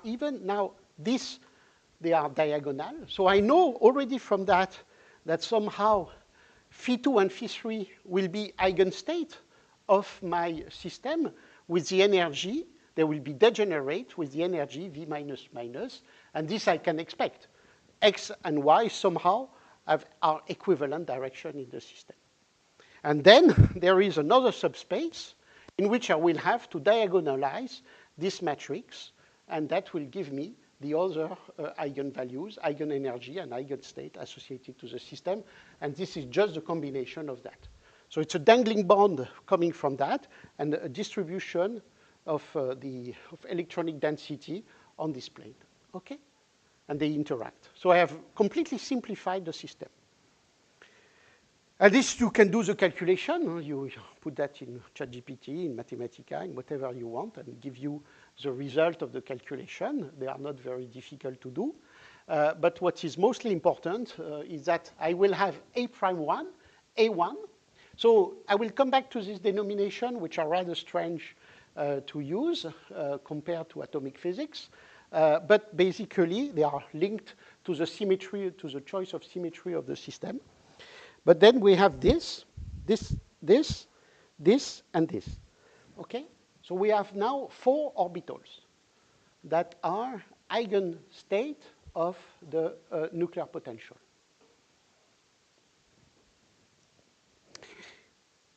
Okay? And with the corresponding energy. I do not know very well, at that stage, I do not know how to order them. This is the important problem. So I've been able to take into account, so I am at that step, okay? This is my step now. I started from the symmetry of the defect. I took into account the symmetry of the defect to deduce the set of orbitals that needs to be used. I use this set of orbitals to compute to evaluate the interaction of the electron nuclear system. That gives me the eigenvalues and eigenstate somehow. And now I have to order the state. What is the ground state and what are the state above? And usually the rule, again, is that the most symmetrical state, that will be A'1, that state, okay? This is the most symmetrical one, will have the lowest energy. And this, of course, if you want to do it carefully, you need to confirm your calculation. This is just a guide somehow. And at one point, you need ab initio calculation. And this ab initio calculation will indeed indicate what level, the energy levels. But it will also allow you to do something that we are not able to do with this approach, is to determine where the levels are with respect to the conduction band or the valence band. And actually, we found in the ground for the NV centers that the lowest energy state is within the valence band, whereas the other one appear within the band gap of the diamond, which is 5 electron volt. Okay? So once we have done that, we have this set of systems. So basically, we have now four states, and we need to fill them with the electrons. So now I am at that step. Okay? So you've seen step 1.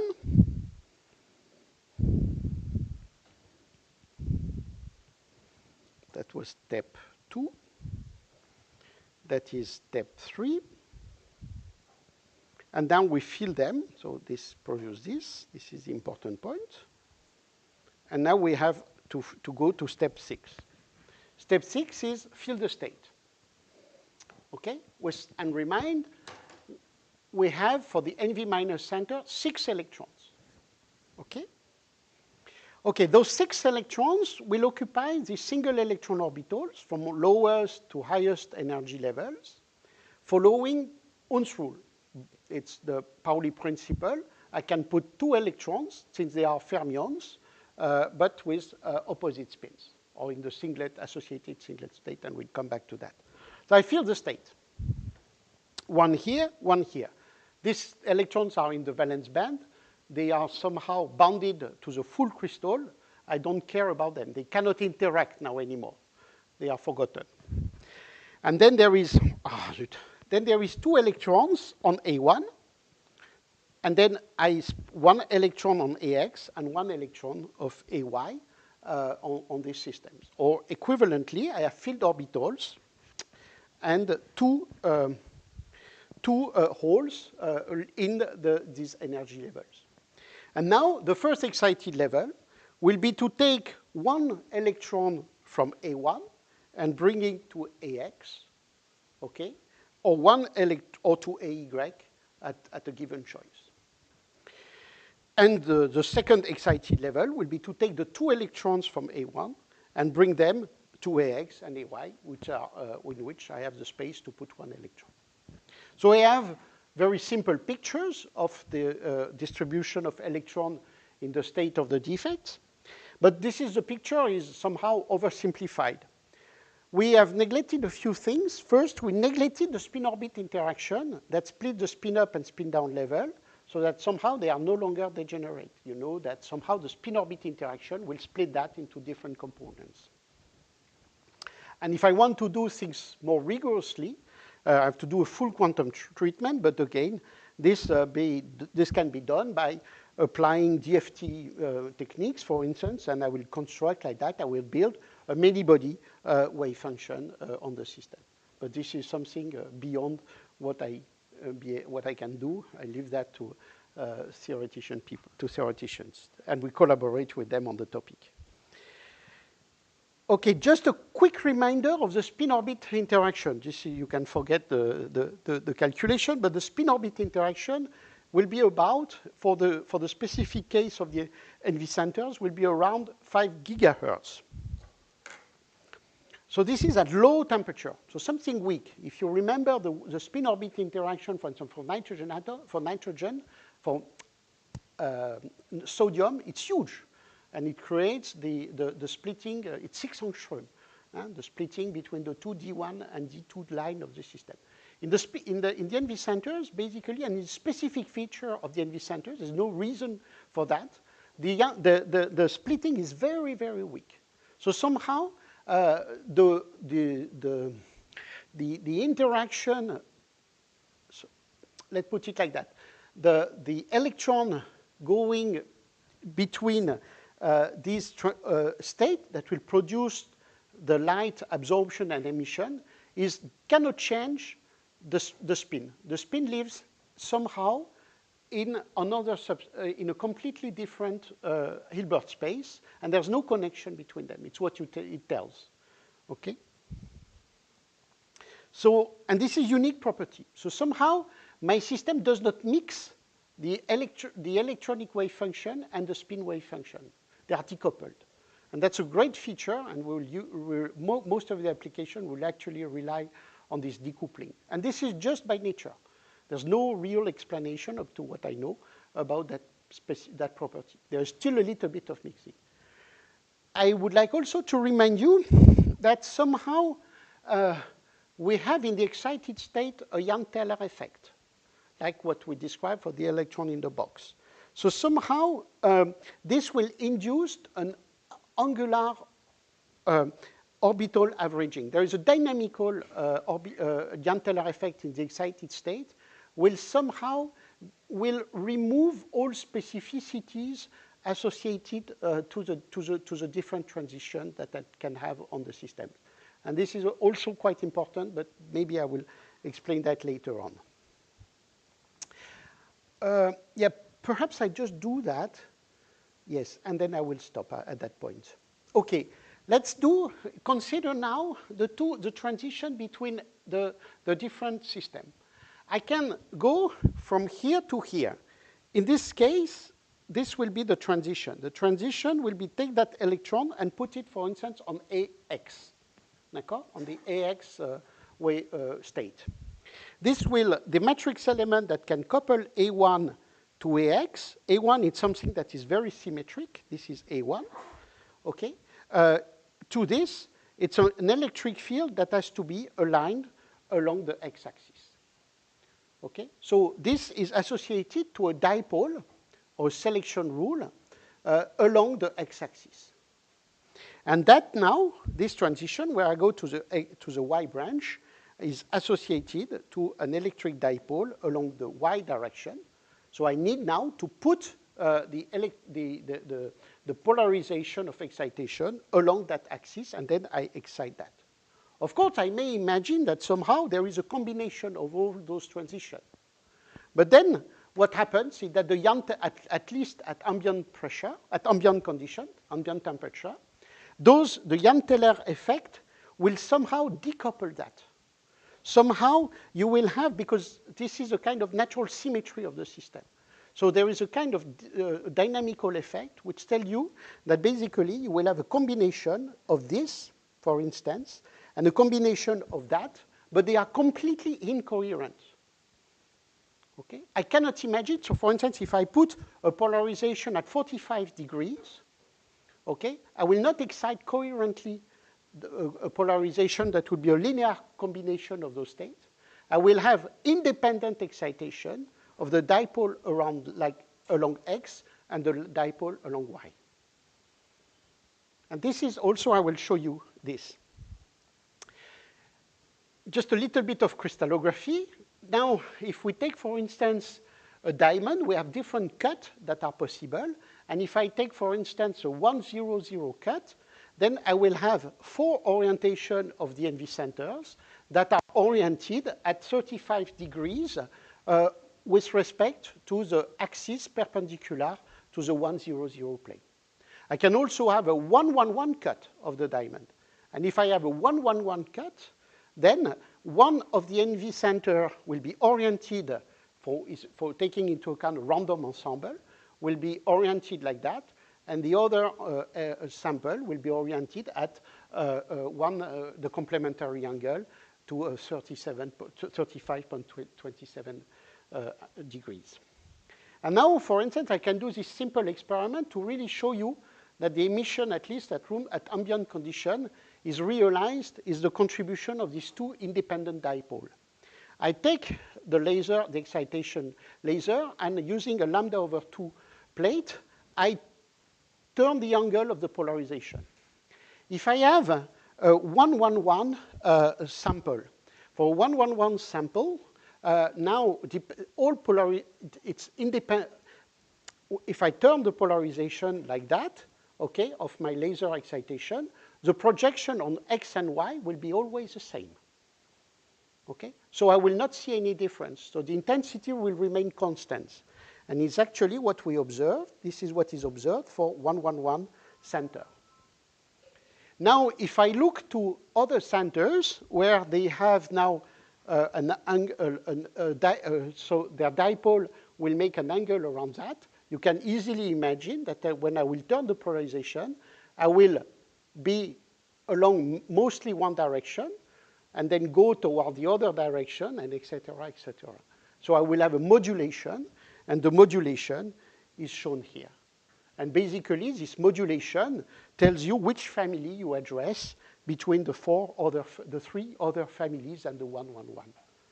Okay? So using this trick, I can really know which family of NV center I am addressing in my compound, just due to the fact that I have this feature of the NV, this orbital averaging effect, that leads to emission along two dipoles.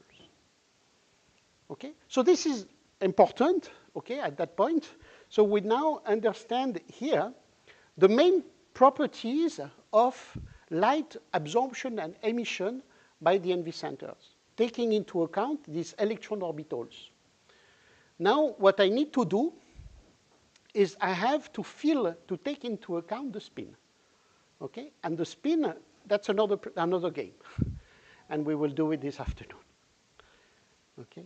So it's like what you did with a helium atom, perhaps in quantum mechanics calculation. You compute the energy level of the helium atom, and then you fill it by the two electrons, taking into account that you have to apply Pauli principle since electrons are fermions. So we'll do exactly the same here. I have my electronic wave, my electronic orbitals, and we'll fill them with the two electrons that are deft. Okay. All right, so thank you very much. And we see this afternoon. Let us have a very big round of applause. We will start maybe at 2 or 2:30.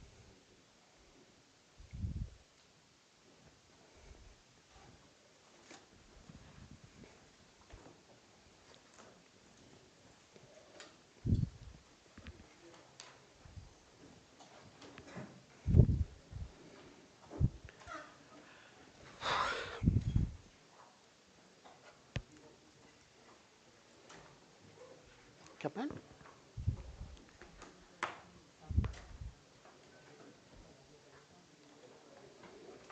Est-ce que je peux, can I leave that here? Yeah, sure. Because then it... Because it will be logged okay. anyway, so nobody will touch it. Good. Then we can... so what happened in France? Oh, yeah, just...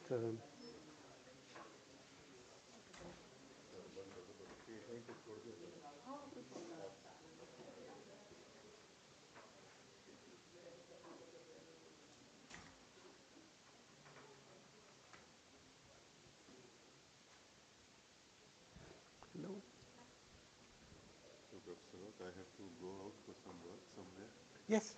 for maybe 1 hour. Okay, good, sure, for sure. For the lunch, I'm sorry I will not be able to. No worries, no worries. But our group student wanted to have lunch with me. Okay, perfect. Oh, okay, maybe I should stop that.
So there was a slight mistake where in the file. So that if we want to get this, the operator that should remove ms equals 0 degeneracy between the degeneracy between ms0 and ms plus minus 1 should be a little bit similar to the one of the Zeeman effect, but should be square. Okay, then it should be dz square. Okay, and then of course if I have sz square acting over ms equals 0, that's of course it's for the spin. This will be for a spin s equal 1. So you have to write s equal 1. So that would be 0. Okay, so sz in that case is equal to 1, 0 minus 1. Okay, and 0 here, 0 here. Okay, and so now sz square about ms equal plus minus 1 would be plus minus 1 square ms h bar, okay, ms equal plus minus 1. Okay, so that would be h bar ms equal plus minus 1. Okay, h bar square. Good. So there was a mistake. And then we see that the action is the same on state ms plus 1 or state ms minus 1. Okay, so now let's come back to the following.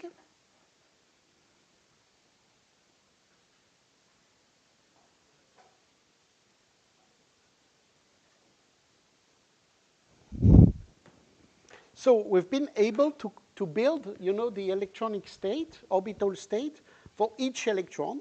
And we saw that somehow now we add the spin. Each electron has a spin 1/2, so we have to fill the state. We already started doing that. But now we really want to write the state associated to that. So what we can do is we have to ensure that the overall state, the overall wave function, is antisymmetric when we consider the exchange of the two electrons.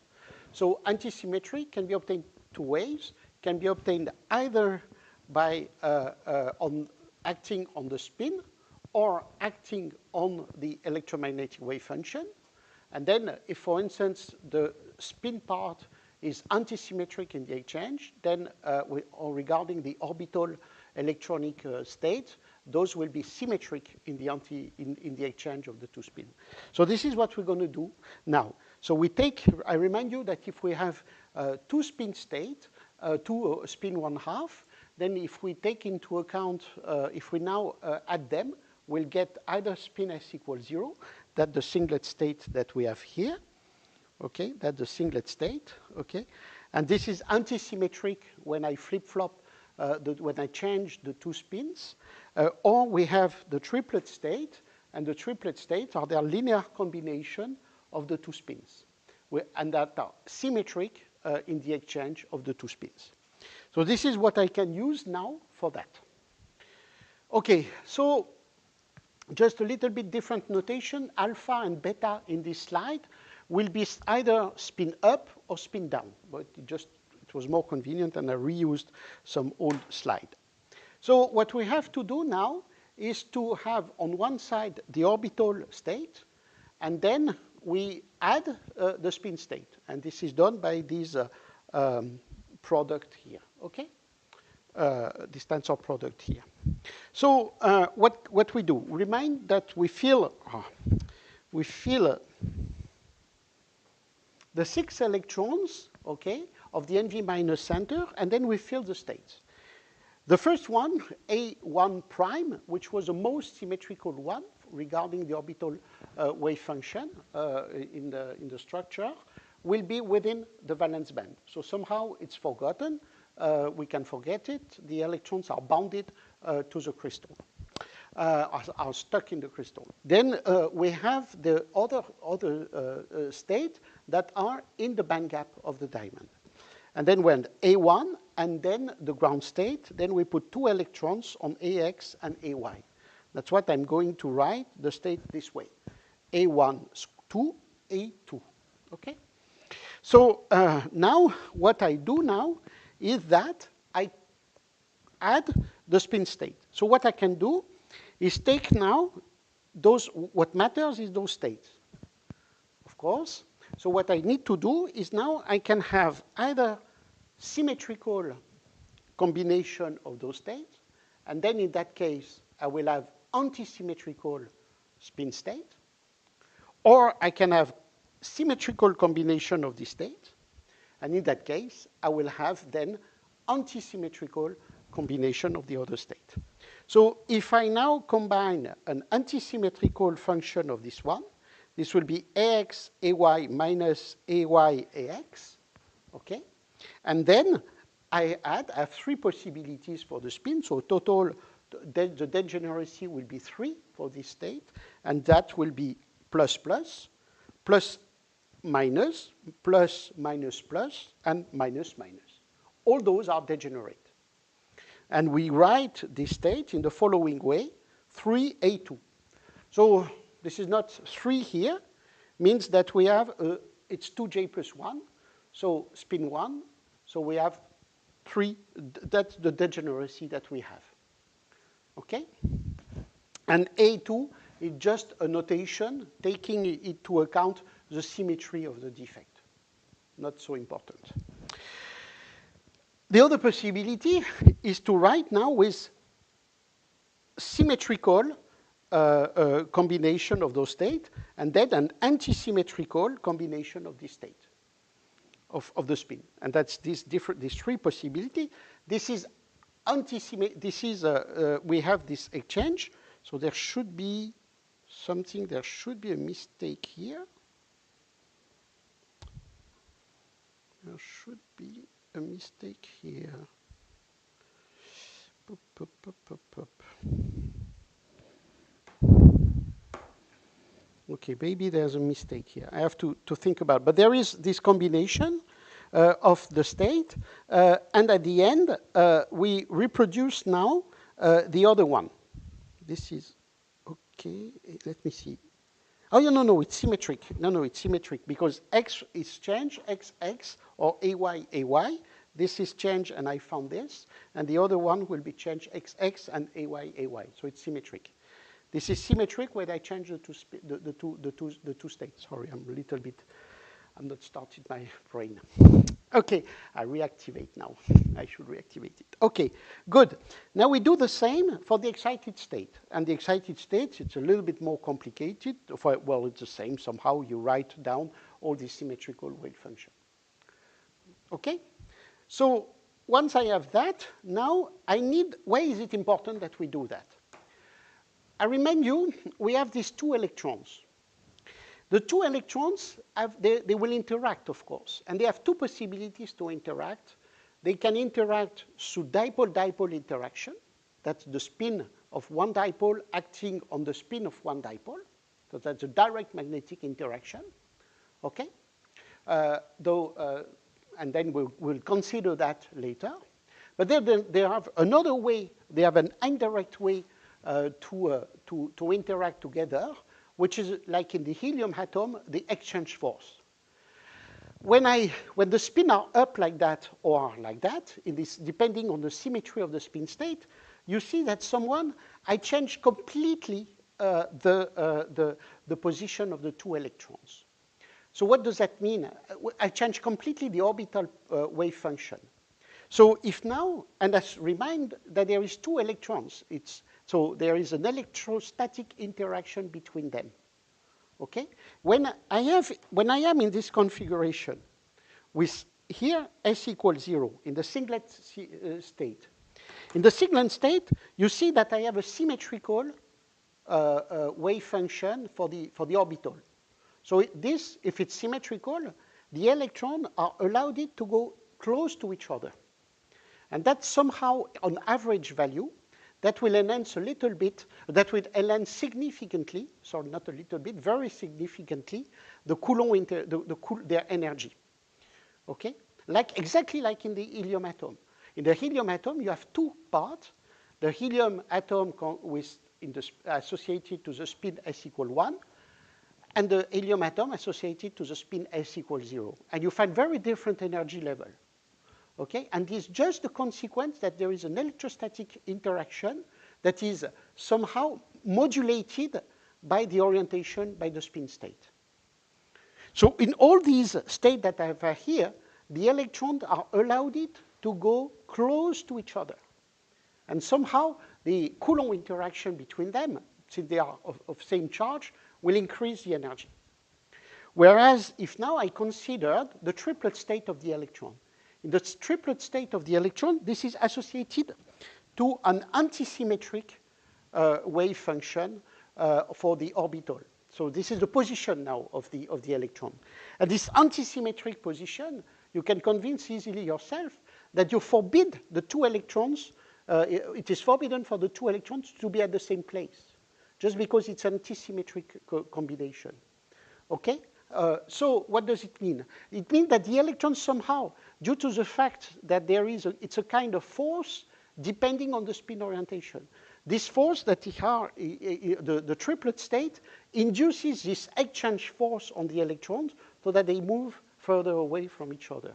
And that was actually discovered by Heisenberg in the 30s, who understood that and who somehow could explain, introduce this to understand the spectral properties of the helium atom. So it's exactly the same effect. So somehow that system, since the electrons are further away from each other, their Coulomb interaction is significantly decreased, and that will give me the ground state. Is it clear or not?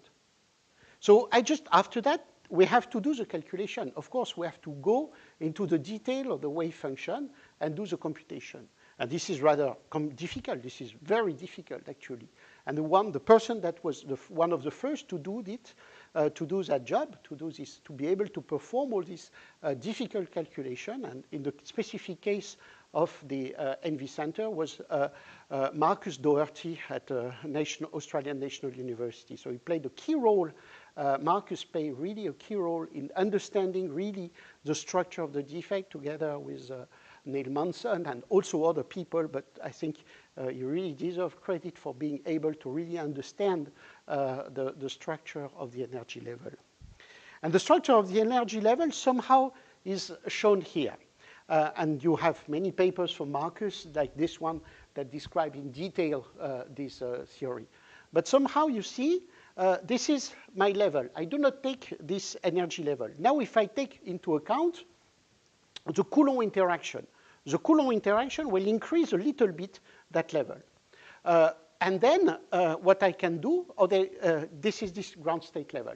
But this is also now the other level, 1A1. This is associated to a singlet state of the electron. And now the Coulomb interaction is very strong between the two electrons. So this raises the energy of this level very high. Okay? And here in between, you have the other level, which somehow depends on the structure. And it's, if I come back, it's those levels. So the Coulomb interaction is increased, but not so much as for that level. Okay? And the ordering just need to be, you need to do the calculation for finding that. And we have the same effect for now the excited state, with here this state is associated to the triplet state, okay, and that state is associated to a singlet state, okay? So at the end, and this is what matters, and you can somehow keep that in mind, we have now two separate electronic levels, very well separated, one which will give rise to the strong red luminescence, okay, between this level, 3A2, and this level, 3A. This is how we will call them, okay, usually. And this is associated to a spin triplet S equal 1. Okay? And this is a transition, and then you have an optical transition between this level associated to a wavelength at 637 nanometers. So this is an important band that was first observed and explained and that we already discussed. And now, apart from that, you have another manifold, which is now associated to the spin singlet state, S equals 0. And this is 1A here, it's this level, and 1A1.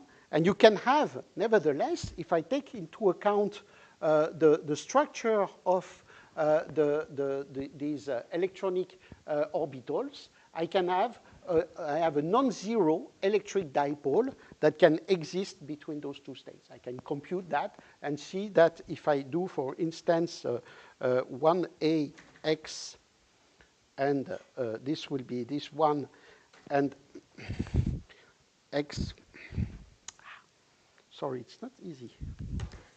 Maybe if I do that, it will be better. That should be Y, I guess, and 1A, this will be not zero. So I can have an electric dipole moment that exists between these two transitions. I can create somehow an electron oscillation that will act as an emitting dipole on this transition. And that will be a transition at, if I now write it down, this is 637 nanometer, and this is 142 nanometer in the infrared. But those are completely decoupled, like in the helium atom, okay? You have the singlet, you have what was called the ortho-helium and the para-helium a long time ago, and it's a little bit the same. We have somehow the ortho-NV and the para-NV. That would be the para-NV, okay, where you have a spin existing, and the ortho-NV in the singlet state would be associated to the other system. At that point, those two manifolds do not interact. They are well separated, okay, and we do not have, we have close transition inside them, like in the helium atom. The helium atom, when you are, for instance, in the singlet transition, you can have very, very long-living state, and it's, the metastable helium is associated to that. So if this would be somehow close to the helium atom, we would have here a metastable NV center that could survive for very, very long time until something happens that brings back to this ground state. But we will see that actually this happens much more frequently due to the interaction with the lattice. Okay. Now I concentrate on that. In the following, I concentrate on that state, okay? And that state now, I want to explicitly look at its fine structure, taking into account now the interaction, the direct interaction between the two electrons. The direct interaction between the two electrons will be the magnetic dipole-dipole interaction. Okay. Each is a spin 1/2, meaning that one electron, the spin of one electron can create a magnetic field, and that magnetic field will act on the other spin of the spin of the other electron of the pair. Okay? So I'm trying now to do that. So you have different approach. I will use a very simple approach, step by step, to show you the degeneracy to really build the system.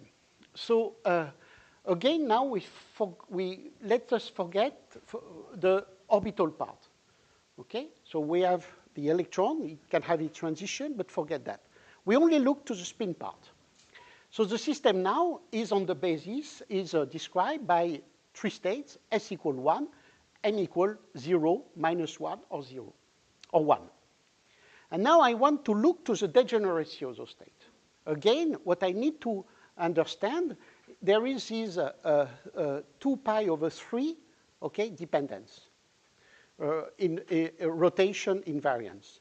So when you have a system and you do an invariance on that, you can easily look the transformation, can compute how the wave function or the state will be modified by the rotation.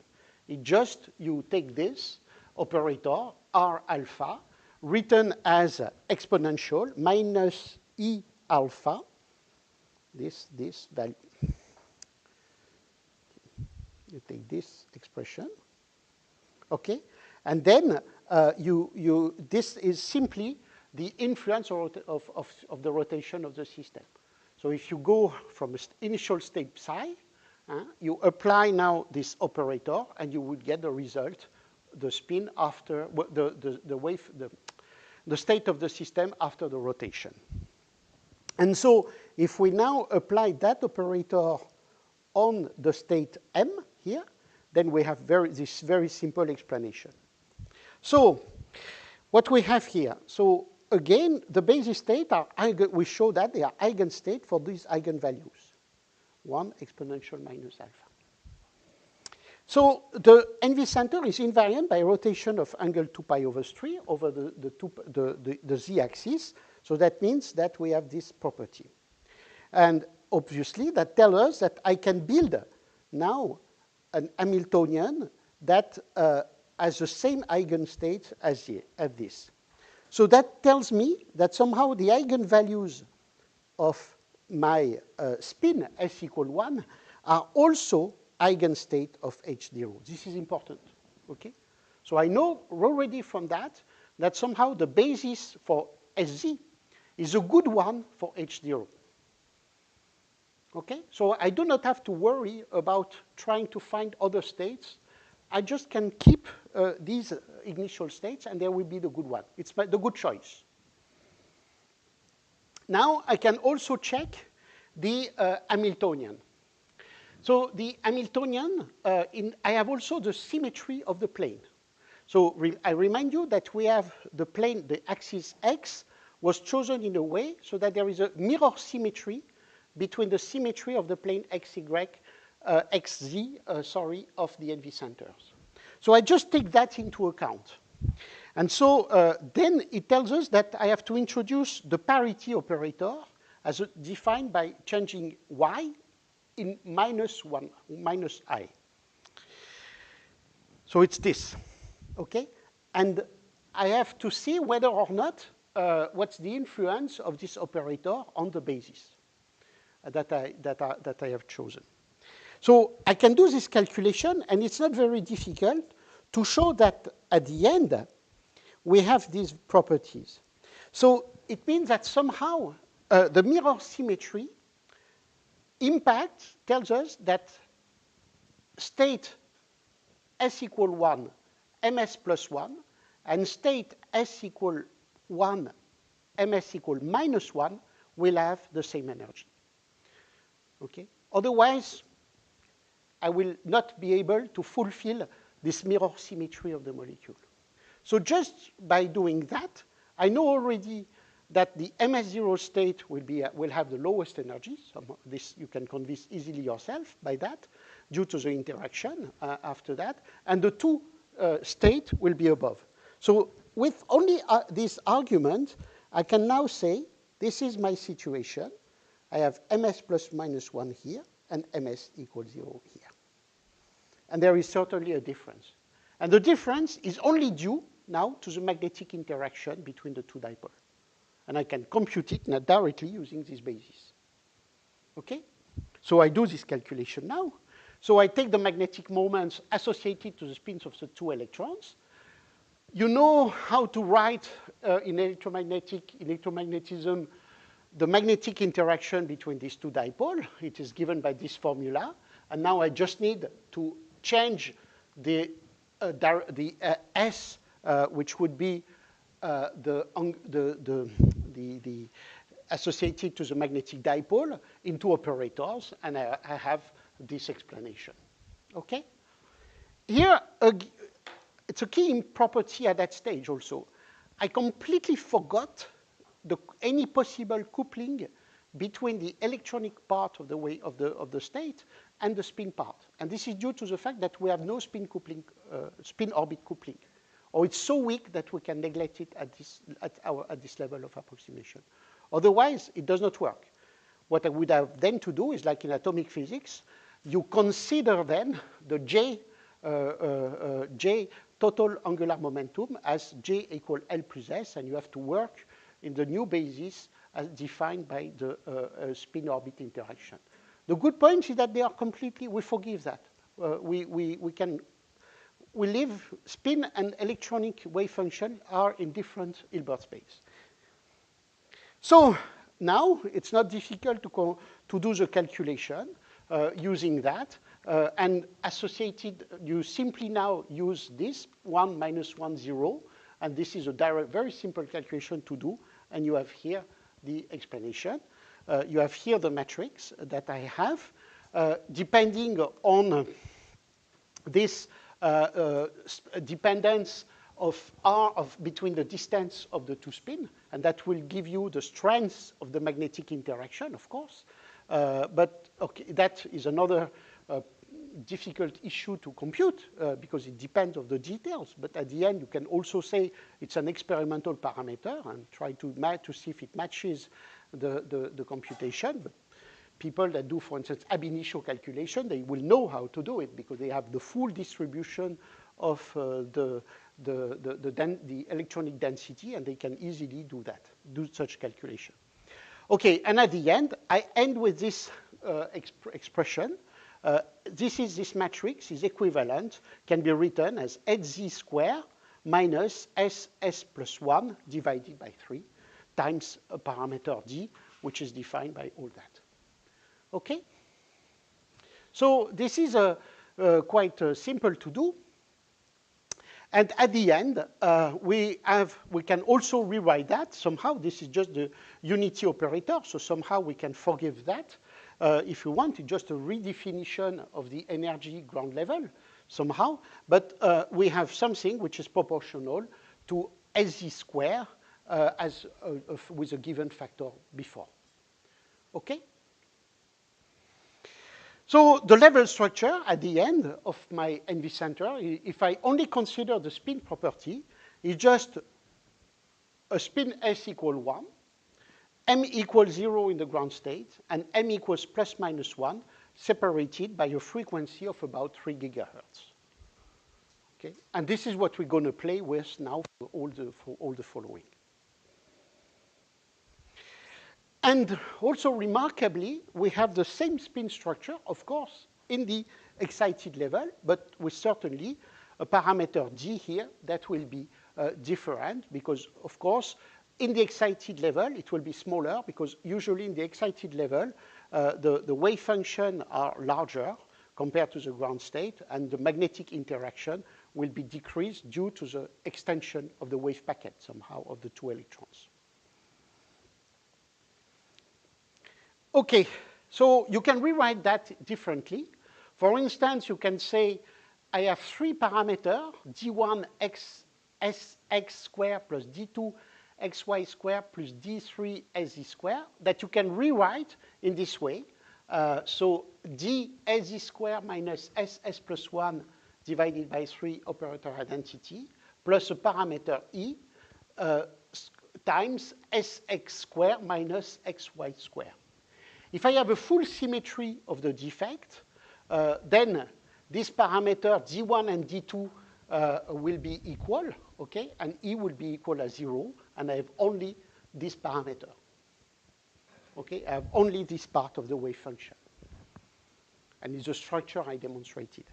If now I have some parameters, some physical parameter that somehow break the symmetry between x and y, and you can, for instance, imagine that there are some strain in the crystal that will break the symmetry between x and y. Now d1 can be different from d2, and then I have to take that expression. Okay? And in that case, what will happen is that somehow this will remove slightly, will mix the state ms plus minus 1 and remove their degeneracy. You can show that. And so instead of having only one resonance, I will have 2 resonance peaks with a small frequency difference that is due to the E parameter that can be, for instance, induced by strain. Okay, what we will D and E are called zero field splitting parameter. I forgot here a field. I will put it here. Oh, I cannot do it. Okay, I will do it later.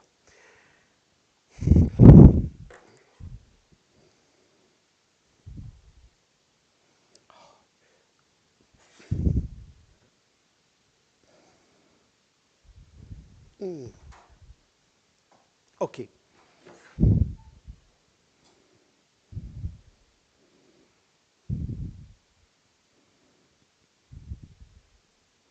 Okay, zero field splitting parameters. This parameter G is due again to the magnetic interaction between the dipole. So if, for instance, I act on the lattice parameter of the diamond matrix, or the diamond lattice, the two electrons might be closer or further away from each other, and I can change the D parameter.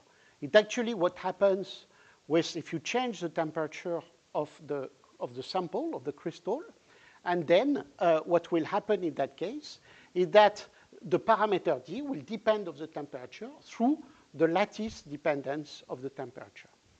The temperature dependence of the lattice, and the typical variation, D of parameter D over dt is minus 74 kilohertz per Kelvin. So if I change the temperature by 10 Kelvin, I will have something of about 1 megahertz shift of the whole spectrum of the NV center.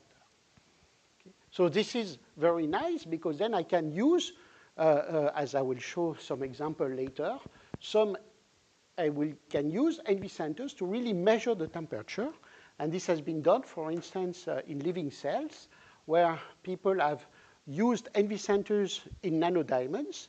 Nanodiamonds, it has been shown that they can be very easily integrated by living cells. So somehow the cell capture them, and somehow the nanodiamonds will go to different places in the cell.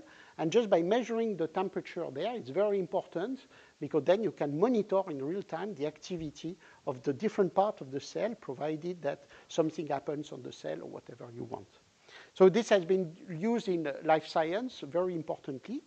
Now, there is always a question about possible bias in their measurements, so those experiments are quite challenging.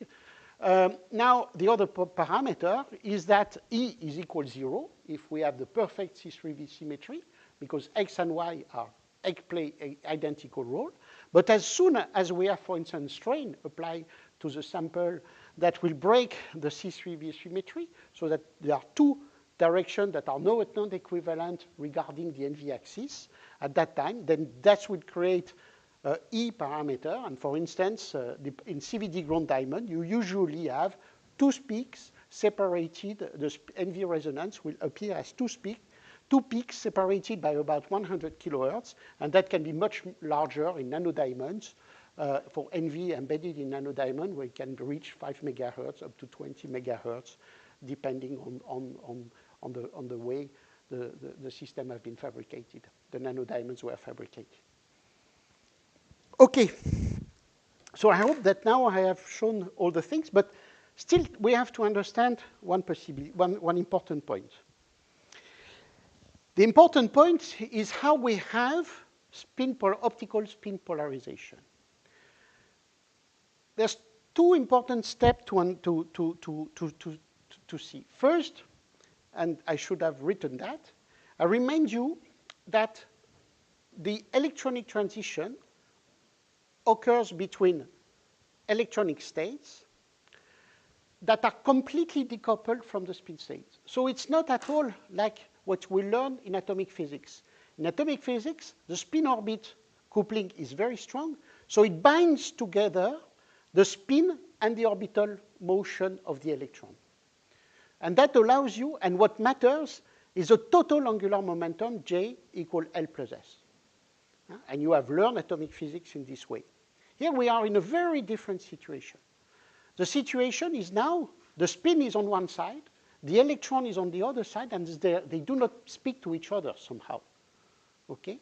So what does it mean? It means that if you want to transfer angular momentum, you cannot, that will be not on the spin. You can change the angular momentum, the orbital angular momentum, but you cannot change the spin because there's no way for the electromagnetic wave to act on the spin directly. So the spin will be conserved in all optical transition. So that leads to a very different selection rule for the transition due to the absence of these of this coupling, of this spin-orbit coupling, the selection rule is delta M equals 0. And this is very important. You cannot change, using light absorption, the spin state. So it means that we have this spin structure, ms equals 0, ms plus minus 1 in the ground state. We have the same structure in the excited level with different parameter. It's only 1.42 gigahertz as a frequency difference. But we keep the same structure. And now what we have are transitions that link together states that have the same ms value. So ms equals 0 will be bounded, will be connected to ms equals 0 state in the excited level. Okay? And the same for the other transition. We have the two transitions here. We cannot change ms in any absorption by light. Now, so we have this closed transition. Initially, the population, as we saw, as we did in the calculation, is just thermally distributed among all these levels. And we remind you a little bit, 3 gigahertz, it's about the frequency difference of a few, just around 0.5 Tesla for the spin of a given of an electron. If you remember, the population difference will be 10 minus 4. Okay, that I will add in relative population, the relative difference in population. So somehow I can say we have equal population here and here. So I have optical transition starting with all these levels. They are closed. So system goes, for instance, here, comes back here by decay. The radiative decay is about something like 13 nanoseconds. So I absorb light, 13 nanoseconds, I emit a photon, and I have this closed transition, and the same on the other one. And the MS state, the singlet state here, is very far in energy, so I do not populate it. Nevertheless, it can be populated through what is called an inter-system. I should write it down. Here, it's the inter-system crossing effect. There is the interaction of a phonon, and the interaction of a phonon will change the spin state. It will flip-flop one spin, okay? So, and that can occur only from those states, because this is a very symmetrical situation, if you remind. It's AX plus AY. So a flip-flop keeps me in the same state, okay? I won't, but this is very different. Now it's a combination where if I flip-flop one spin, then I end in something which is a singlet state here. And you can convince yourself about that. So somehow I just have, by the flip-flop, I can now decay non-radiatively, just by interaction with the lattice, to the singlet state here. And once I am in the singlet state here, the system is connected to the other level, as we saw in this rule here. Okay, that structure. So now it can decay from here to here radiatively by emitting a photon at a wavelength of 1.42 nanometers. And this occurs within a time scale of 200, 300 nanoseconds. Once I am here, now I can again decay. The system can decay back again by flip-flop to those states. They are both allowed from here to here, and they repopulate that. So, on the other hand, ms equals 0 toward ms equals 0 is a closed transition. No possibility for the spin, for the NV center to go to the singlet manifold. This means that we have, if you look to that, we have exactly an optical pumping scheme. We start from the system of ms equals 0 state, we're on a closed transition. Whereas when we start from ms equal plus minus 1 state, we go to the triplet state. But from time to time, we go from the singlet, and the singlet will preferentially decay to ms equals 0. And then if it decays to ms equals 0, then I'm on the closed transition. So after many cycles of these excitation, all population will end in the ms equals 0 state. You will have still some population on the singlet state, but most of the population will be on the ms equals 0 state. And so you have used this optical pumping scheme to polarize the NV into MS equals 0. So you prepare the spin state on the ground state, just for instance by shining green laser light on it, and after some time, typically some hundred of microseconds, the system will be polarized very efficiently at more than 90% into the ground level. So this is remarkable somehow because we do not need to do anything. Just apply green laser light and the system is polarized. And now, how do we detect magnetic resonance? Suppose I apply continuously a microwave signal and I will scan its frequency across the transition between MS equals 0 and MS plus minus 1. What will happen? The system is on the closed transition, and when we are far from the resonance, it remains, there's no resonance, no Rabi oscillation between the two systems, so the system is on MS equals 0. Now, when on resonance, the NV can go, the spin can go to the MS plus minus 1 state. And how I see that on the signal? Now the signal from here, each time I start from here, absorb light and comes back, I get a photon. Now if I look the probability of getting a photon from those states, here 1, but from time to time, I can go to the singlet state. And then the system is trapped there for a long time. So the radiative yield from the MS equal plus minus 1 will be smaller than from the MS equal 0 state. That means that this state, I can say, is very bright, whereas the state MS plus minus 1 are somehow dim and will produce less luminescent than the other one.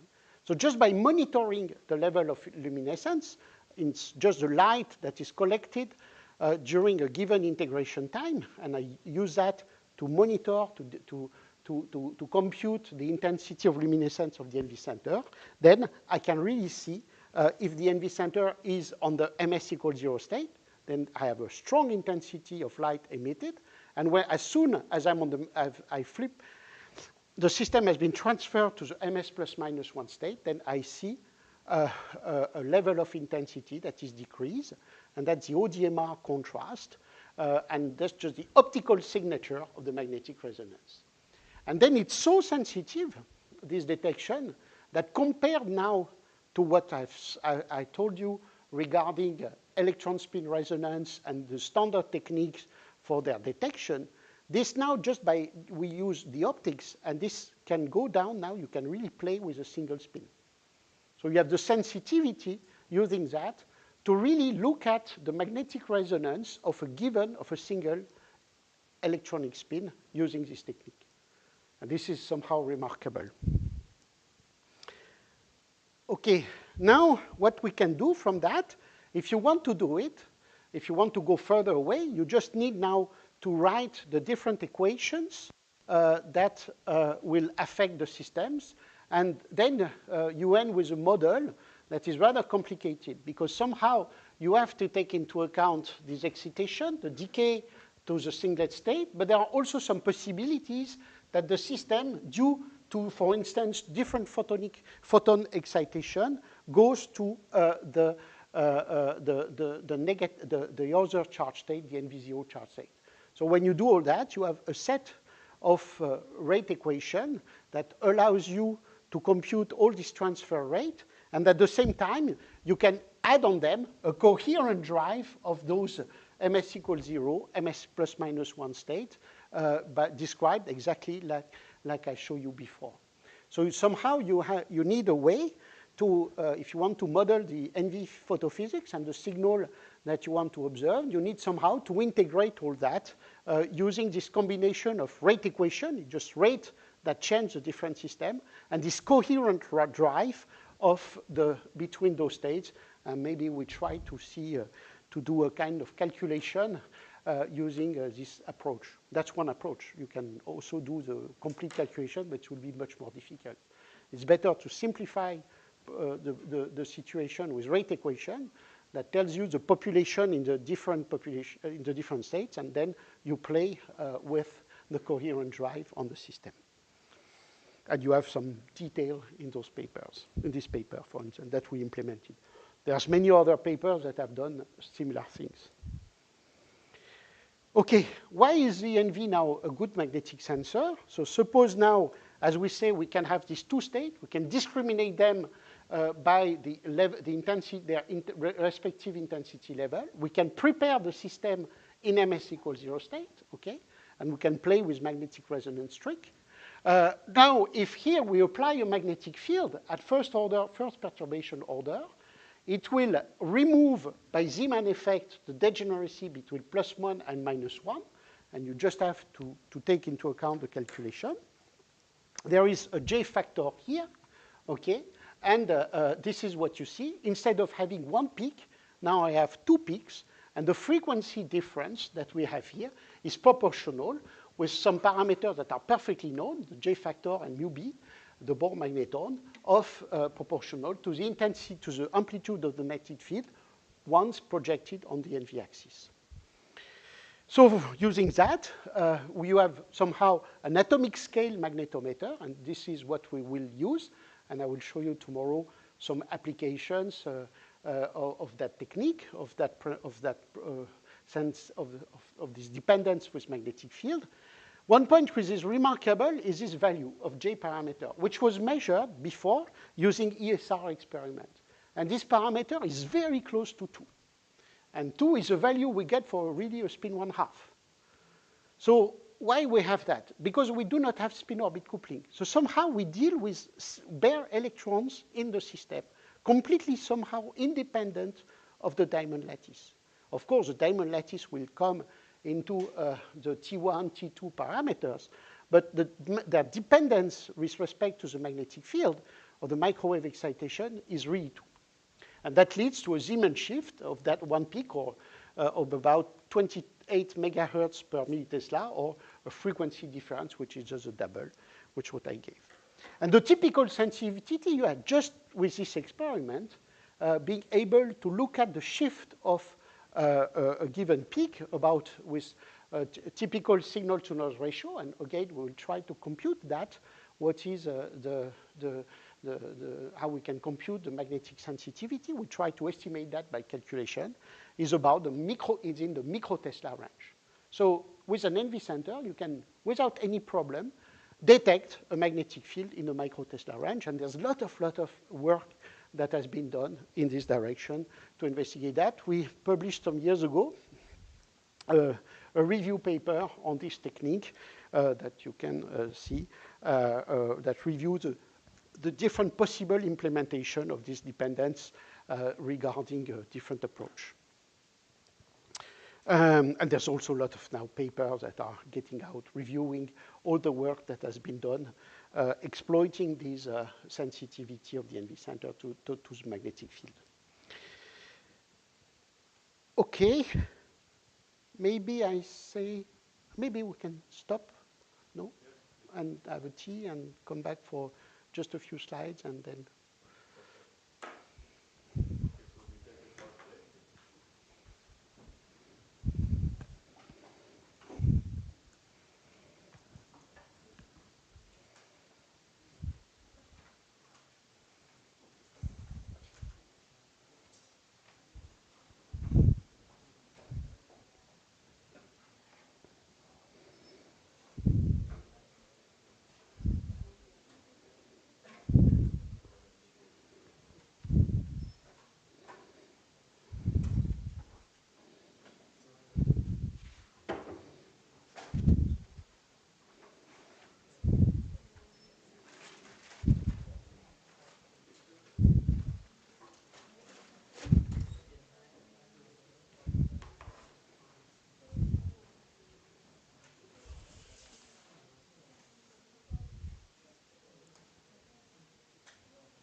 can somehow completely forgive, there's no background actually coming from the matrix. We will see all signal coming from the NV centers over a background free.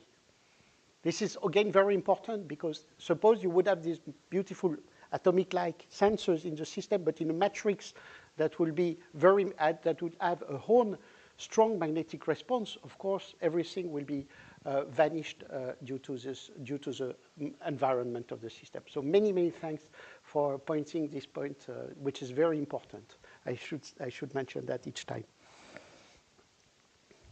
So what I showed before is the optical detection of magnetic resonance.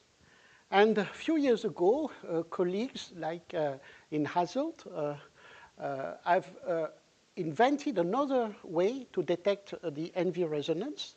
Miloš Nesladek in Hasselt, at the University in Hasselt in Belgium, pioneered something very different, a very different approach. It's the fact that at the same time as, if I remember well, if I remember here, my rate equation model, I told you that there is also the possibility to go from NV minus to the NV zero state, okay? And this rate will depend also on the spin, will be spin dependent. It's not the same, there's not the same probability of going from one state to another. And that led to the possibility of now having the possibility to detect electrically the spin resonance. How we do that?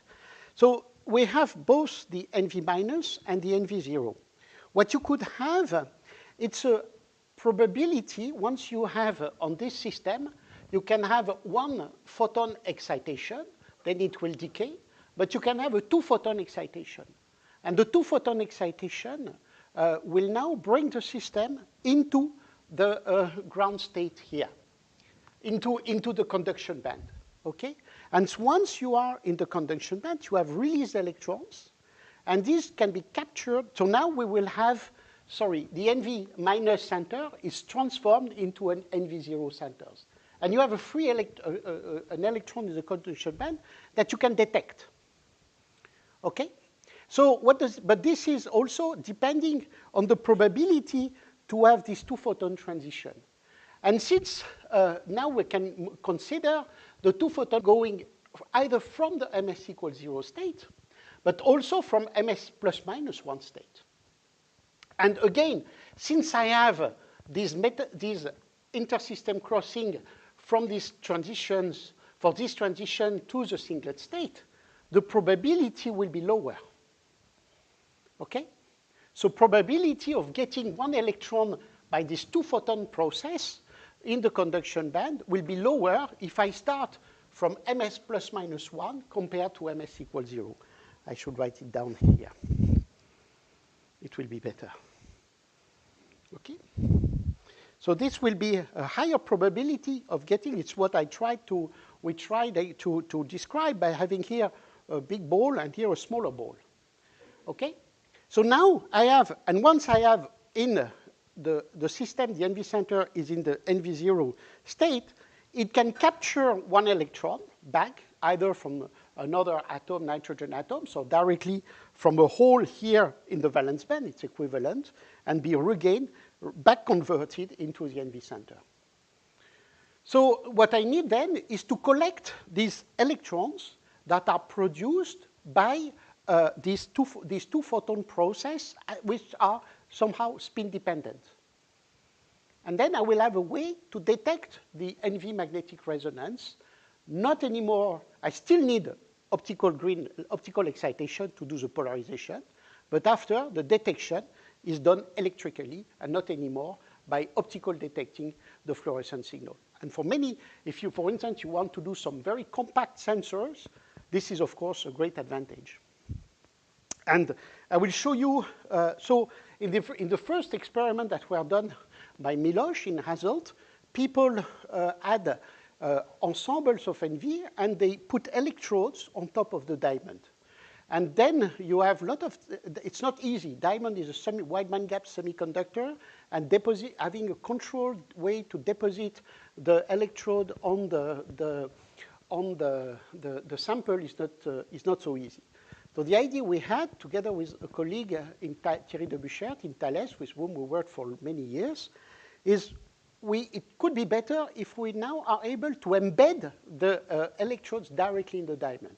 And for that, the approach we followed is a little bit different. So what we do is have a graphite excitation, transformation. So we use a laser, we use a FIB machine, and by irradiating, we can really create patch of graphite in the diamond, and those patch of diamond will be used to capture the electron on the systems.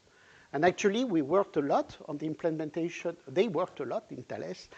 We produced the electrode. Basically, it was what we did. And after, they worked a lot to implement the technique and do the measurement. And what's really interesting, and it's not still completely clear, at least to us, it's I will show you that somehow all the sensitivity of the measurement depends on the contrast on the ODMR signal.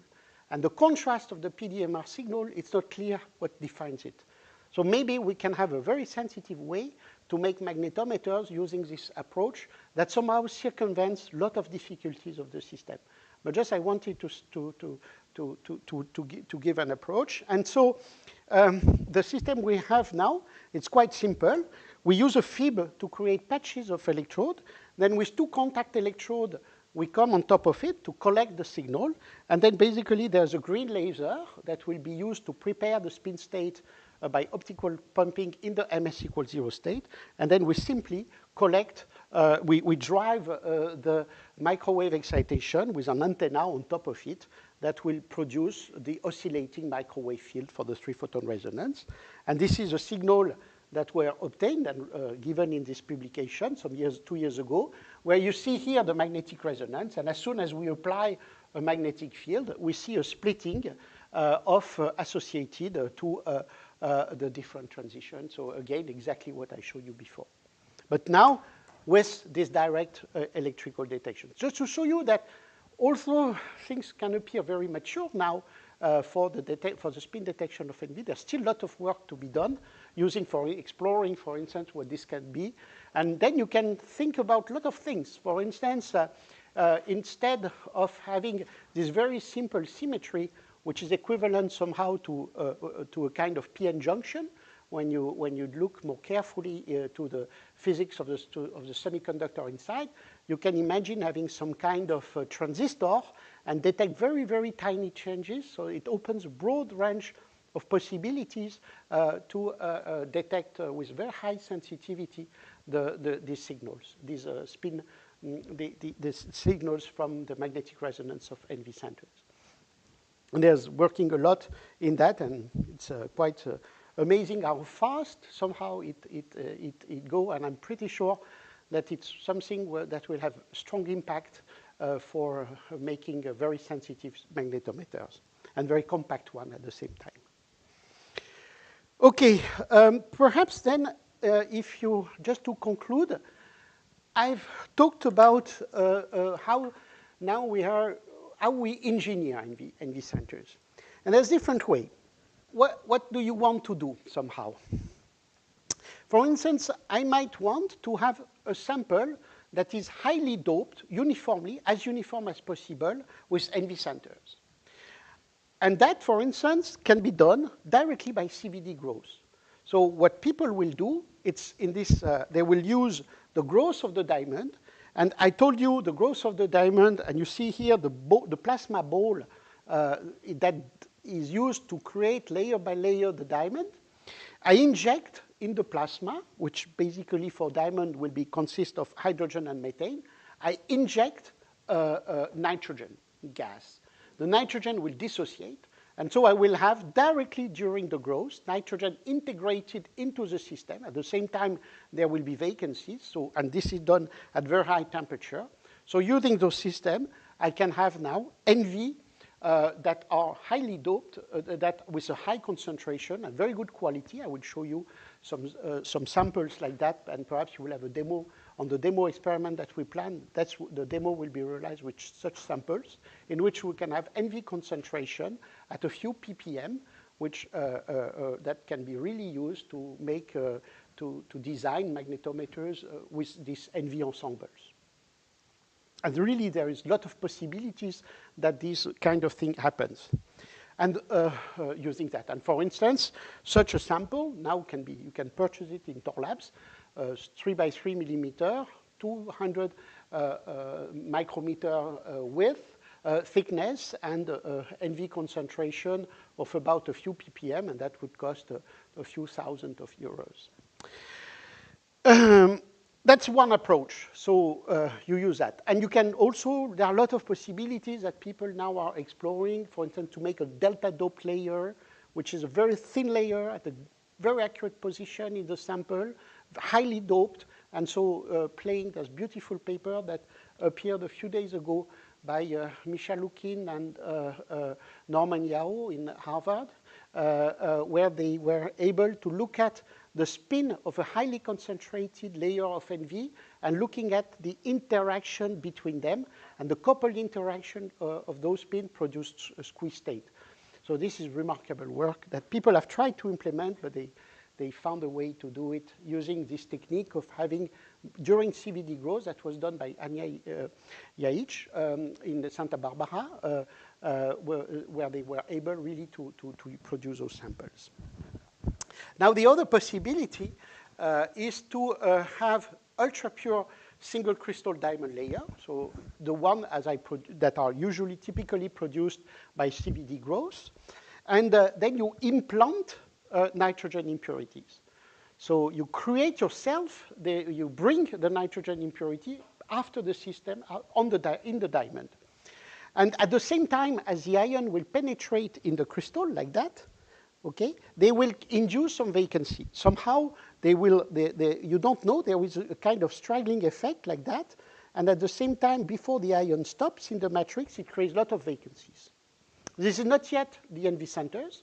What you do is that you take your sample after implantation, you put it in an oven under vacuum, otherwise you destroy the diamond, and you heat it up for a few hours at high temperature, 800 up to 1,000 degrees Celsius, and this annealing then will make the vacancies mobile. Part of them will come back to the surface and are just lost, but the other one can recombine with the nitrogen impurities that have been put in the sample by the ion implantation, and you create NV centers this way. So and that's another very successful approach. And this is the first experiment that was done by Jan Meyer at the time in Bochum in Germany, where he used a big ion implanter. You have the size of the machine here, which was that he could implant nitrogen atoms with an energy of a few mega electron volts. And a few mega electron volts will lead to NV centers really implanted at hundreds of nanometers below the surface. Okay, so this is simulation that can be done with a software called SRIM that simulate, that is a simple Monte Carlo simulation of how the ion will straggle and also slow down when it penetrates in the matter. So the higher the energy, the larger the depth of the implantation. But now if we go to very accurate, to very small energies, about the order of a kilo electron volt, then the ion will be implanted at several nanometers. So that to say, okay, we can now, using this well-resolved system, I can hope now to have ions, if I'm able to control the size of the beam with such resolution. Okay, so of course, size of the beam has to be taken into account. So the idea was to go from this machine that produced this beautiful first result, where you have single NV that were produced using this array with a pitch of something like 10 micrometer pitch, was to say, okay, the problem was no one has such huge machine, or at least only a nuclear physics lab have that, and they are less and less commonly frequent because those are machines that were built for other purposes. You can find them in industry because ion implantation is very important for semiconductor industry. There's a patent by Shockley in the 50s where he said the good way to produce the doped semiconductor is to make a perfect semiconductor and bring in that either the impurity that will produce N-doping or P-doping. So once we have that idea with GIAN, we said, could we do something better than that? And there's different approach for that. The first one was quite simple, was to use a focused ion beam machine. So you can design, and this is also very useful for semiconductor industry. People have designed machines where you have now a source of ions, usually it's gallium, and there is a very thin tip of, from which we extract by electrical field the ions, and then with some electronics, now you can control where the ion will be shot on the sample with an accuracy of typically a few nanometers. So those are remarkable machines, but somehow the problem is that most of them will work with gallium. So there is another approach that has been developed by a French company, Orsay Physics. We started from a plasma source. And the idea was to develop the FIB for milling applications using xenon. But as it's a plasma source, you can feed it with whatever gas you want. And the question we asked ourselves was, could we feed it with nitrogen and produce NV centers from that? And so I will show you yes. So you see here the pitch, the implantation pattern, that is, you define it on your computer. And then you choose the time on which you will put the beam of ions on during then, and then you scan other things. And what you see here is the array of NV centers that was created by this ion implanter somehow, but now it's a small machine with a pitch of about 2 micrometers. And you see that you have here the zero phonon line appearing, so we're sure that we get NV centers after the annealing of the sample. And we choose the dose so that we have about 10 NV per spot. And we could check that by just measuring on the confocal microscope. So this is an image taken on the confocal microscope. I showed the principle before. And what you see here is now a size, each spot here has a size which is just limited by the optical diffraction of the confocal microscope, something like around 400 nanometers of diameter, which is defined by the numerical aperture of the microscope, okay? Of the microscope objective. And then what we can measure, or another measurement can be done by looking at the G2 on that. And I told you for a single emitter, G2 would do something like that, okay? But in our case, here, the depth here, it's only 1/n, okay? So if I measure here a dip of about 10%, I know that I have something, it will be 1 minus 1/n, sorry, so that value. So then I would say it's perfect. I know that somehow I have 10 emitters in my spot. But of course, they are randomly dispersed. I don't know where they are with that. So one thing that we did was to reanalyze more carefully with better optical resolution where the ions are located in the system. And from that, what we used was something that was developed also in Göttingen. Sorry, the name. By Stefan Helm, sorry, who invented stent microscopy and other derived imaging technique in laser microscopy for having a resolution below the Rayleigh limit, the Rayleigh criteria limit. So, and he did remarkable work, and for its invention of Rayleigh microscopy got a few years ago the Nobel Prize in chemistry for that purpose. And he also implemented something a little bit different compared to the stent microscopy, which is rather challenging to implement in the lab. It's something which is much simpler, which is called ground state depletion. And the ground state depletion, it's typically, instead of using that kind of beam that you have here, usually you shine a Gaussian beam on at the input of the optical microscope. You produce a donut beam, okay? And that donut beam can be created at the focus of a microscope by a phase mask that will put on the sample a 2 pi rotation of the phase, and that 2 pi rotation on the phase, once you are at the focus of the microscope, will end with this donut shape. And now suppose you have this donut shape, and now you scan it. What matters, it's not the width here of the hole in the donut. What matters, it's the relative intensity between where it's bright and when it's dark. And using that, if you have a very high intensity, then you can somehow excite the envy centers that will appear like an opposite way somehow as a dark spot. You will excite it with very accurate positioning.